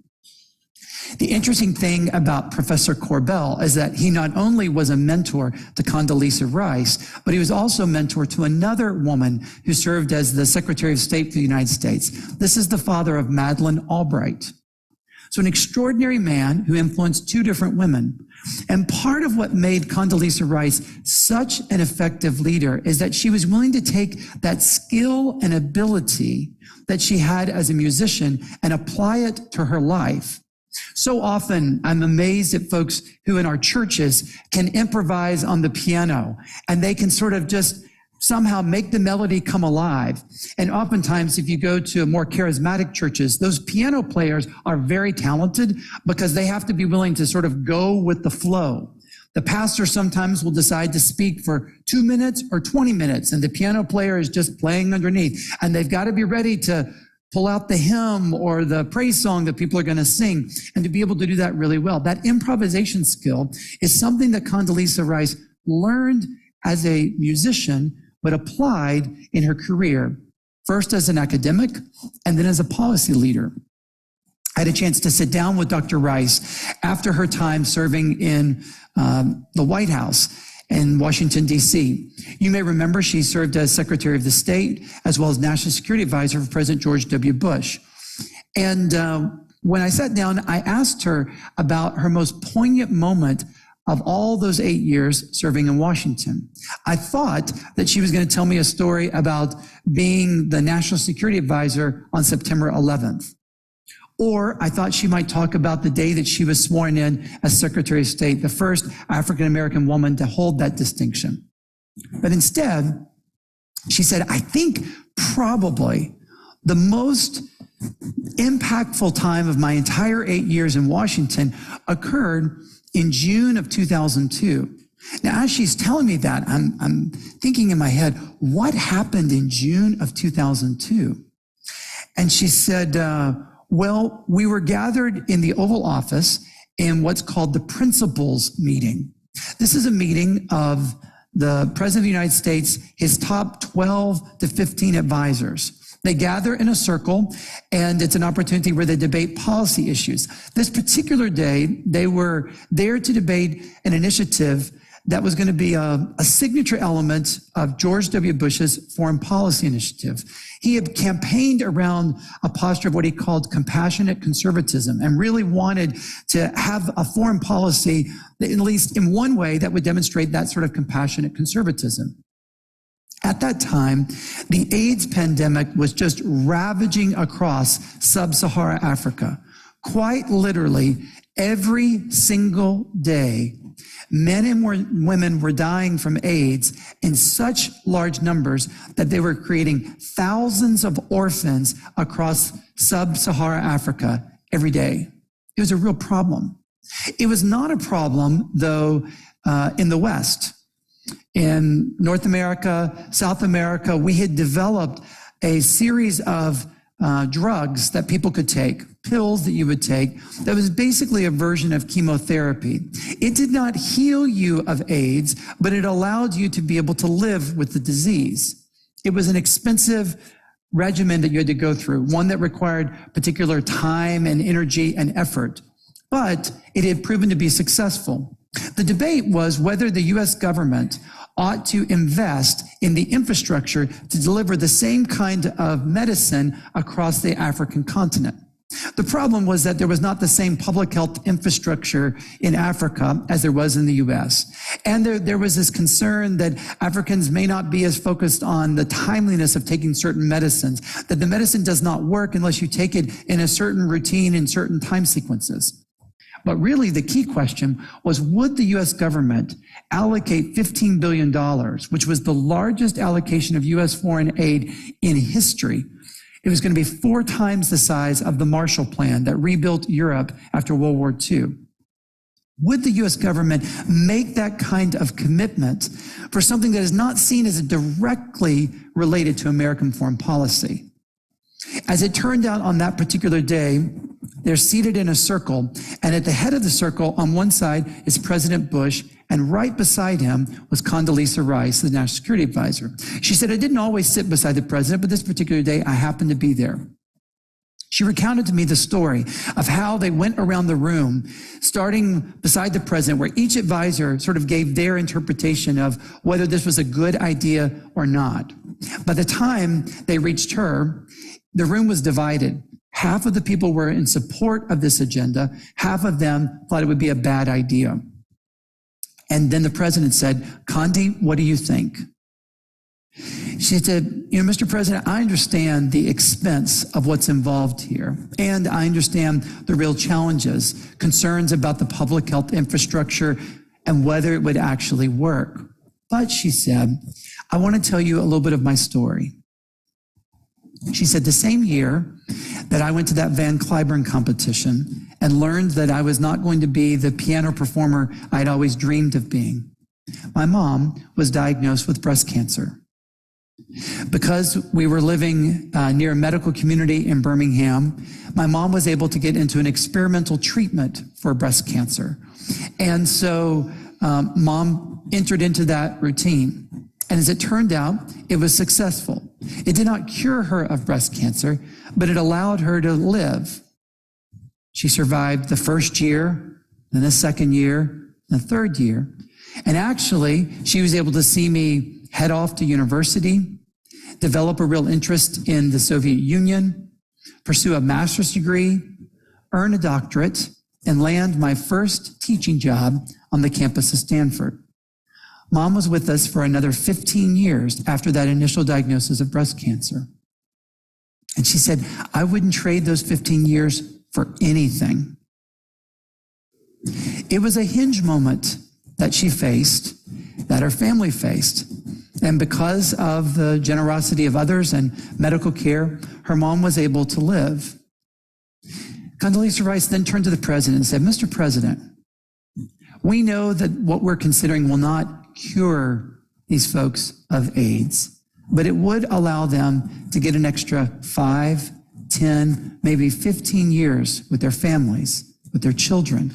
It would allow us to sort of stop the bleeding, so to speak, of the thousands of orphans that are being created across Africa. And she said, if we, the people in this room, have it within our power to keep an entire continent of children from becoming orphans, if we could do that, and we choose not to do that today, if we choose not to do that, I think history will judge this moment as our administration's greatest moral failure. She said after that, the room turned silent for about 1 minute, which she said is an eternity when you're in the Oval Office. We were all waiting to see what the president would do. He then looked up and said, well, I guess we know what we have to do. That day, they launched what is called PEPFAR. It is the most significant public policy achievement of George W. Bush's presidency. Liberals and conservatives alike have hailed it as a great public policy achievement. I had a chance personally to go and visit places like Zambia and Zimbabwe, which were in fact being ravaged by the AIDS pandemic. And because of the way in which PEPFAR made a difference, it created a whole different environment. It created an inflection point, a hinge moment, all because one woman mastered the skill of improvisation, felt a calling to go into international relations, and then when given the moment in the room where decisions are made, she was able to speak about her own journey of faith and the way in which you can make a difference, catalyzing entrepreneurial energy for the common good. That's the third key lesson that I learned over 10 years of interviewing these great leaders. Fourth key insight is the importance of both humility and confidence and how you hold those two things together. The picture of the man there on the left wearing the black suit, his name is Bernard Arnault. Most recently, he's been named the richest person in the world. He and his family own what is called LVMH, Louis Vuitton Moet Hennessy. It is a luxury goods conglomerate based in Paris that helps oversee a wide variety of luxury goods. And he's been a very successful business executive for a very long time. But one of the problems when you're in leadership is that oftentimes people will not tell you of the ways in which you're making mistakes or need to make a recalibration in judgment. Oftentimes you need people who are willing to speak confidently and directly, but also with humility. He got a chance to meet a man named Mike Ullman, who has become a dear friend and a mentor to me. Mike has an interesting story. He grew up in Cincinnati, Ohio, did his undergraduate degree at the University of Cincinnati, where he was a mediocre student. But he had always been somebody who was willing to work hard. After a while, he ended up getting some opportunities to go into the retail business. And at a relatively young age, he was named the CEO of Macy's, the iconic retail company based in New York City. After that, he had a chance to move to Hong Kong, where he decided to create a whole new kind of business. It's what we now know today as duty-free shopping. Mike Ullman is the man who invented it. The idea is that if you could sell expensive luxury goods, like perfume or chocolates, if you could sell those in transportation hubs where people were not going to be subject to paying local sales tax, it would be a way of actually selling those products to cost less to the consumer. And in the process of that, people would be more likely to buy. So he started it in Hong Kong, really at their airport, but it soon began to grow. And now, every time you travel internationally, you find duty-free shops, and they sell a whole variety of ideas. Well, they sold a number of the products that are produced by this luxury goods conglomerate, LVMH. And so because of that, Bernard Arnault in Paris began paying attention to what was happening in Hong Kong. Eventually, he invited Mike Ullman to come and join him in Paris at LVMH. It was an unprecedented move because that particular company had never had somebody outside of France come lead their enterprise. I asked Mike Ullman, why did Bernard Arnault, why did he hire you? And he said, because he wanted somebody who would be able to speak the truth to him. You see, oftentimes we are called to speak truth to power, and it requires a unique combination of personal humility. We're not trying to sort of make a name for ourselves, but also be willing to speak confidently about what is true and what's real. Having that unique combination of humility and confidence becomes a really significant way in which the Lord can use you to make a positive difference. Mike Ullman would say that that has changed his humility and confidence. So I found that there's people that you have to demonstrate a degree of creativity like Kevin Plank. You have to demonstrate a bias for action, a willingness to sort of take something and move forward like we saw with Bill Marriott. I saw the story of Condoleezza Rice and how she demonstrated improvisational skills that not only helped her own career trajectory, but actually made a difference on a global scale. And then the importance of humility and confidence that Mike Ullman demonstrated at LVMH. The fifth and final key element of how we can demonstrate and develop entrepreneurial leadership that serves the common good is a simple measure of focus. Drew Faust was the first woman to be named the president of Harvard University. Pat Gelsinger recently was named the CEO of Intel. Both of them, I had a chance to sit down and interview. And it's interesting because both of these individuals have sought to bring a degree of focus and intentionality to their organizations. Harvard is this iconic institution, most famous university in the world, celebrated recently its 375th anniversary. That's a really old institution. And Harvard, which is also the wealthiest institution of higher learning in the world, is a very decentralized kind of place. You have a school of education, a school of law, school of arts and sciences, a business school. All of them operate independently. All of them operate with their own endowments, their own resources, their own faculties. But Drew Faust had a vision for finding a way to bring them all under a larger umbrella, an initiative that she called One Harvard.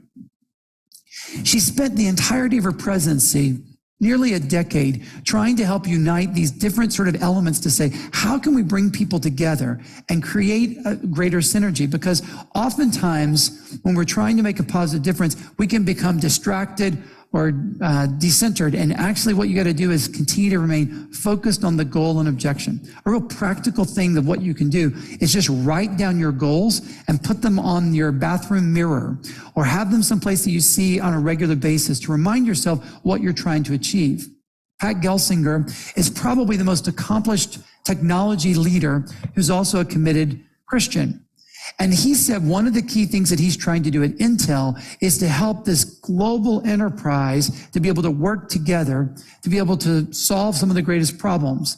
The development of silicon chips, which we use in everything from our computers to our telephones to the electronics that help make microphones and lights work. All of that is one of the key challenges in a global economy. And he said, what I've got to do is find a way in which we bring those different pieces together. That comes as a result of real focus. But over the course of my study, I found so many individuals who were willing to make a positive difference, but they had to be willing to say, I'm going to be focused on leaving a legacy of influence, making a very positive difference. One of those people that I met is a gentleman named Kien Pham. Kien Pham was originally from South Vietnam, and in the middle of the Vietnam War in the 1970s, as his city fell to the enemy, he and his family decided that they had to leave the country. They, along with tens of thousands of other South Vietnamese, took to a series of boats on the South China Sea. He actually was living on one of those boats in the South China Sea for months at a time. While he was there, he realized we're going to have to find a way to make a new life for ourselves, find a way in which we could get resettled. They applied for and were actually accepted into a refugee resettlement program that placed them in Boulder, Colorado in 1977. Now, he spoke no English at the time and really didn't know much about American society, but because Boulder is home to a major university, CU Boulder, he decided that he would listen to different lectures that would be conducted at the end of the day. So he would oftentimes go to those lectures just trying to work on his English skills to see if he could get them any better. One day, he heard a lecture by his local public official, a man named Tim Wirth, who was serving as his representative in Congress. And while he was listening to Tim Wirth, he recognized that Tim Wirth was talking about a particular experience that he had serving as a White House Fellow, a program that had been started by President Johnson in 1965. Kien Pham didn't know much about it, but he went home, began to research the White House Fellowship, and decided he himself wanted to apply to see if he could become a White House Fellow. It's incredibly competitive. It's much more competitive than the Rhodes Scholarship. They'll have 3,000 or 4,000 people who will apply every year, and they'll choose usually 10 or 15 people. The idea is that you get a chance to work for 1 year in the office of the President of the United States or one of the cabinet secretaries. Working up close with them, you develop a lot of leadership skills, get a chance to see how you can make a positive difference through government. You take those skills back to wherever you came from, usually returning to your old job. And the idea is that it might prepare them for leadership down the road. Kiem Pham applied for the White House Fellowship a few years later, but because it's so very competitive, he was rejected pretty quickly. But Kiem Pham demonstrated an important skill for entrepreneurial leaders who want to make a difference in the world. He had resilience and grit and decided he would apply a second time. The second time he applied, he went a little bit further, had a chance to make it to the regional competition. So at this point, he was not just interviewing one-on-one, but in sort of a group interview, but then he was rejected. He decided to apply a third time, and that third time, he actually went all the way to the national competition. And by the hand of Providence, he was selected to be a White House Fellow. It's an amazing story. In 1977, he's floating around the South China Sea as a refugee. 8 years later, in 1985, he's shaking hands with the President of the United States in the White House and served as a White House Fellow for an entire year in President Reagan's administration. But after that, he began to say, how can I apply the lessons that I have learned over the course of my life to make a more positive difference? And he ended up saying, I want to make a positive difference back in my home country of Vietnam. He ended up putting together a group of investors to launch a telecommunications company in Vietnam. And still to this day, he's one of the most significant telecom investors in Vietnam and one of the most successful executives in his homeland. It was an amazing story. I'm sitting across the table interviewing Kiem Pham, and I said, how in the world did you end up getting drawn into this? And what is it that you decided to make a positive difference? Because I had learned that Kiem Pham actually had decided he was going to use his entrepreneurial leadership for something that would serve a much bigger cause. You see, in 1998, when he started his company in Vietnam, he realized that there were 400 political prisoners of war that had been held in captivity since 1977 at the end of the Vietnam War. Over 20 years, these political prisoners had been held. And he said, I wanted to figure out if there was a way that we could secure their release. He had stayed in touch with that congressman, Tim Wirth, who ended up being a mentor and a friend. And at this point in time, Tim Wirth was serving as Undersecretary of State. So we went to go see him. He said, I have an idea of how we might secure the release of some of these folks. Would you be willing to send a cable to the U.S. ambassador and ask him to go along with my idea? And let's see if we can make a difference to secure the release of a few of these prisoners. Sure enough, that happened. Kiem Pham began talking with some of his contacts there in Vietnam. And after a number of weeks, he secured the release of the first political prisoner who'd been held in captivity for 22 years. It's an amazing story. He got the U.S. ambassador to hold a press conference. The ambassador praised the Vietnamese government for this magnanimous act of clemency, and then said, they were excited to see what might happen. A couple weeks later, Kiem Pham went back to his contacts there in the Vietnamese government and said, those Americans, they were pretty impressed with what you did. Why don't we try doing it a second time, release a second political prisoner, and see if that might actually open up some more doors of cooperation with the West? After a few weeks, they released a second political prisoner. And then it became a regular rhythm where every couple of weeks they would release a political prisoner. So much so that by late 1999, they gotten into a regular rhythm of releasing a political prisoner every other week. It was December of 1999 when Kiem Pham went to his contact there at the Vietnamese government and said, we've been dealing with this retail, let's try wholesale. He said, in many of the world religions, there is this idea that the millennial year, the year 2000, should be a year of jubilee, a year in which the prisoners are set free. Would you consider setting free all the remaining political prisoners that have been held in captivity since the end of the Vietnam War? They weren't sure they were going to do this, and there was a lot of negotiating back and forth with American officials and Vietnamese officials. But on December 31st, 1999, Kim Pham secured the release of all the remaining political prisoners. It's an amazing story. A man who has been a successful entrepreneur who was willing to make a difference that also benefited the common good. I said, Kian, why did you do it? What was it that was driving your commitment around this?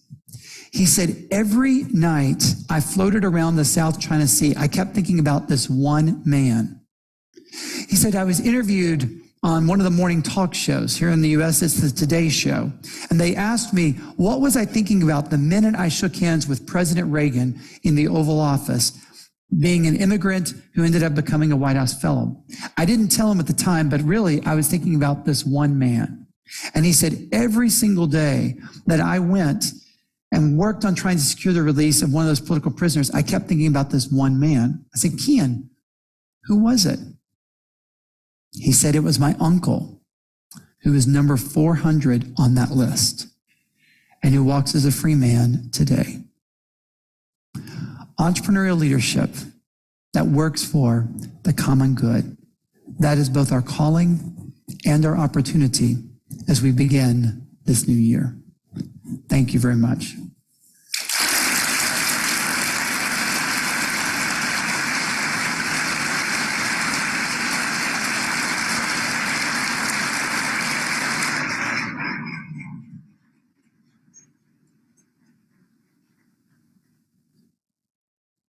We have several questions, both from Taylor University and Mackenzie for Dr. Lindsay. So I'll start with one and let's go from there. How should our Christian faith influence or impact our practice of entrepreneurship? It's a great question. I'm really persuaded that one of the ways that we can demonstrate the difference of our Christian faith is not just how we go about our actions. Obviously, that we hope that Christians will be ethical in their business practices, that they'll demonstrate integrity and honesty in their business practices. But also, I think we have to think about entrepreneurial ventures that benefit not just ourselves, but benefit other people. I think one of the most profound ways that we can bear witness to our faith is when we're willing to sacrifice things that naturally people think we're entitled to. Maybe it's sacrificing a perk or a privilege like a parking spot at our company or a bonus that we might get at the end of the year. But there's an element in which we're willing to give things away, the way in which we're willing to give things up. I think that that's how we demonstrate entrepreneurship and making a very positive difference. So a sense of sacrifice, a sense of working for something that's bigger toward other people. Most entrepreneurs, they have to, early on, they're not taking a salary, they're investing whatever resources they have in the venture. But later on in life, when you become a more successful entrepreneur, it can be tempting to live a more luxurious lifestyle, drive a fancier car, live in a nicer house. But I interviewed dozens of entrepreneurs who have done the countercultural move to say, I'm willing to give things up to be a blessing to other people. I think one of the things we have to do is we have to say, we are blessed in order to be a blessing. I think that's a significant way that our entrepreneurial ventures can also demonstrate our Christian commitments. Thank you. How can we think creatively in a seemingly more rigid profession? Well, I think that lots of organizations can become sort of structures that it's hard to do new ventures or new opportunities. But I think that you can demonstrate creativity in the way you do your work, in the way you relate to other people. And I'll give you maybe 2 or 3 very practical ideas. One is that I think that people of faith should be the most encouraging people around. So if you can cheer people on when they have success. Look for ways in which you can sort of tell them thank you or you appreciate them. I think that that can be a creative way in which you demonstrate something that's different. I also think that you can as you're going about your work, whether you're the CEO or the most junior associate, I think you look for ways in which you can serve other people. So trying to find ways in which you take more of those service roles, that can be a creative move that I think can also cause people to ask questions, and oftentimes it can create opportunities for your career upward mobility. So I think creativity is largely a part about service and doing something that's countercultural. Thank you. Here's a question. I have one more year before I graduate. Are there graduate programs at Taylor? If so, how do I apply? Oh, I love that to my friends in Brazil. Yes, please come. We would love to have you. There are many opportunities, and we're actually launching a variety of additional graduate programs over the next year. So if you're interested, we hope you will check out our website. And if you want, you can send me an email. My email address is super easy. president@taylor.edu. So send me a message and we'll get you connected to the right people. We'd love to have some more folks from Mackenzie to come and join us. I hope when you come, you'll also bring my favorite dessert in the world, which is this amazing chocolate called Brigadeiro. I love it. So I hope you'll bring some when you come. Thank you. How do I become aware of my own blind spots and improve my soft skills? Get married. I find that our spouses can tell us our blind spots better than anybody else. So Rebecca knows all of my shortcomings, and she's not afraid to tell me about them. So I think it's really important to have good friends. It can be a girlfriend or boyfriend, a fiance or a spouse, but it can also be your roommate or a best friend who can sort of speak into our life.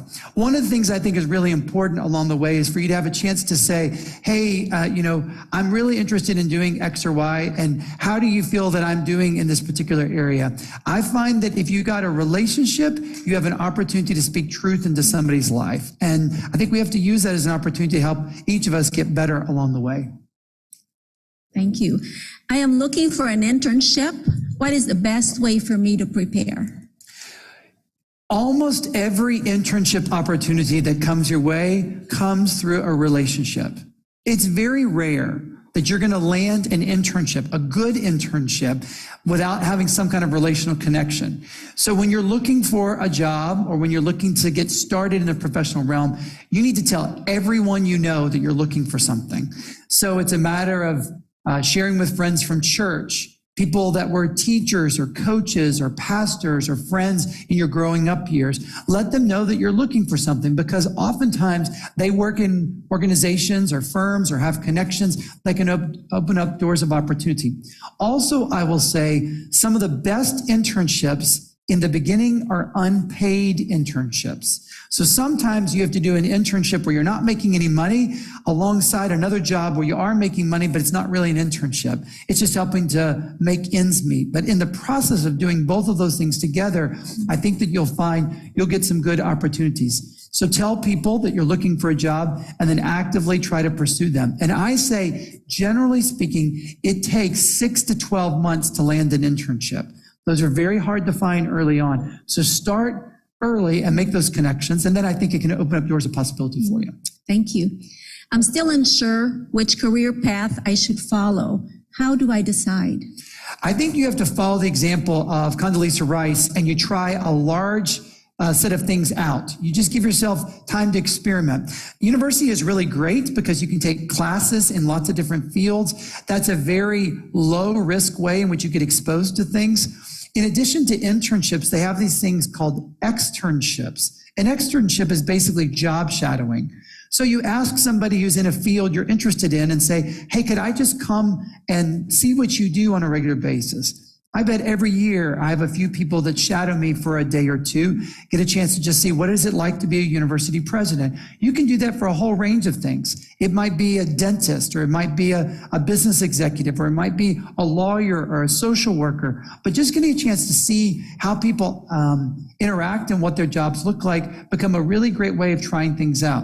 I also will say your first job out of university will never be your best job. So you just take whatever thing comes along the way. My first job after graduating college was as a software computer trainer. So I would work with mid-level managers to teach them basic end-using computing. I taught them things like Microsoft Excel, Microsoft Word, Microsoft PowerPoint. I knew virtually nothing about any of those things, but I was a decent communicator. I had some teaching experience, and the firm I went to work with was willing to teach me so I could teach my students. And I did that day in and day out. I basically was a teacher of adults, and I did that every single day for 3 years. At the end of every day of training, my students, it was a class of 12 to 15 people, would fill out an evaluation, and my compensation was tied to those evaluation scores. So I cared a lot about those evaluation scores, and it's amazing what a better teacher I became in those 3 years, because I mastered the art of learning. If my students could learn the material, they would leave feeling like it was a productive day, and they tended to give me higher evaluation scores. So I wanted that to be true for me, and so every day I got better and better. And most of the platform skills that I use in my job as Taylor's president, I learned in that first job out of college. And it had nothing to do with my major. It had nothing to do with where I had internships. It just happened to be the job I applied for and got. Oftentimes in God's providence, it's those kinds of opportunities that change our lives. And I think you have to just be open to the way in which God will lead you along the way. Thank you. I'm shy and I'm afraid that this personality trait will interfere with my work. What are the most valuable traits in the market nowadays? Will my shyness be a hindrance? You know, I think that the world needs both introverts and extroverts. So I don't think that shyness is something to be afraid of. I think instead you find opportunities where you can demonstrate your skill. Oftentimes shy people are very good at keeping confidential information.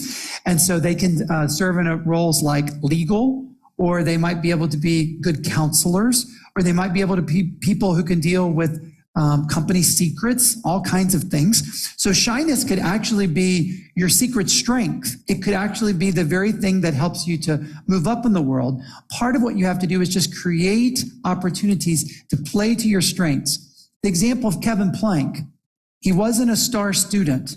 He wasn't a star athlete, but he was a creative thinker. He applied that creativity to experiment with 6 textiles, one of which ends up becoming the beginning of Under Armour.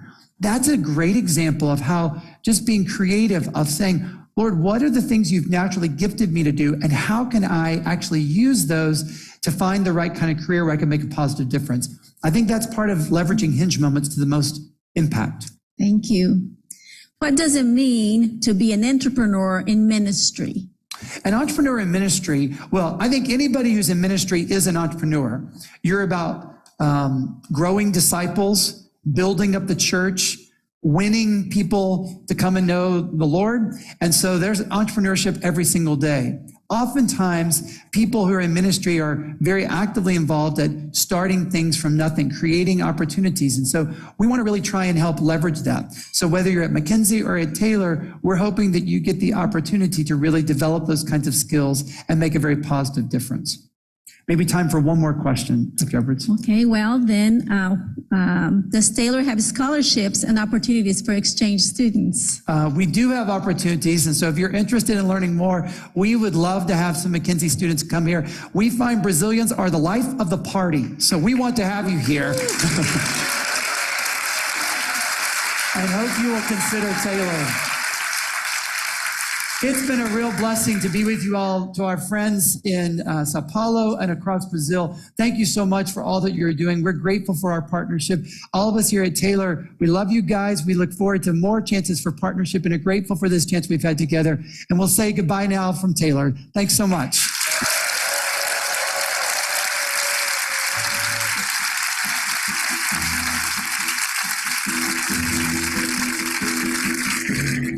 Muito obrigada, professor. Thank you, Professor Lindsay. Thank you very much. Your words were very inspiring. The stories you brought us were experiences. They brought us lots of lessons, and lessons that are very important for us, and talk about the need for us to be creative, improvise, to use our bias for action. You brought us so many ideas that really touch us, but more than everything, I think the main thing that you brought us at is the idea that we never know how far you can get. We know we can choose our next step, but we never know how far we can go, where we'll be in 5 or 10 years. So let's give ourselves a chance. Let's believe in ourselves. Thank you very much for being with us here, our directors, coordinators, professors, students. Thank you, all the students who have been with us remotely. And I want to invite you for the events we're going to have in the afternoon and the evening. In the afternoon, we are going to have Mateus, who is from Mackenzie and has created Moradigna, a social business for housing. He's going to talk about all his journey in this fantastic project. It's a really great project. Then we have Anderson Bars. He's a lawyer, and he's going to tell us how companies are looking at soft skills and their importance for professionals in Brazil. And we'll close that with questions and answers. And then we are going to talk a little bit more about the Max Stellar program, the opportunities for you to develop your skills. And to close our event, in the evening, we'll have the fantastic architect Mariana Montag, who's going to talk about a housing project for women in Uganda and talk about her experience and how it affected her professional and personal development. Then we have Alberto Reutemann, a lawyer who graduated in Mackenzie. He's from Escola do Caos, and he's going to talk about the time he spent in university and how that has transformed his journey. In closing that night, we'll have Professor Cleverson Pereira showing academic opportunities regarding extension studies. So we're going to have a lot of content, a lot of people coming in. And of course, everything is going to be available on our website. We'll be able to watch, rewatch, so and make the most of it, all right? I'll see you later. Thank you.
Oiê, bem-vindos à Aula Magna da graduação.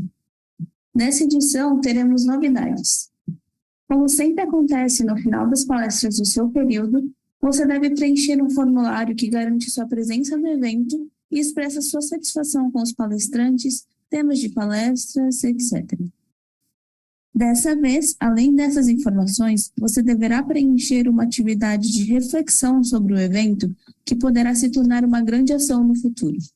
Em 30 dias, você poderá visualizar uma devolutiva dessa atividade lá no seu Moodle em uma nova aba com o nome de Aula Magna da Graduação 2023.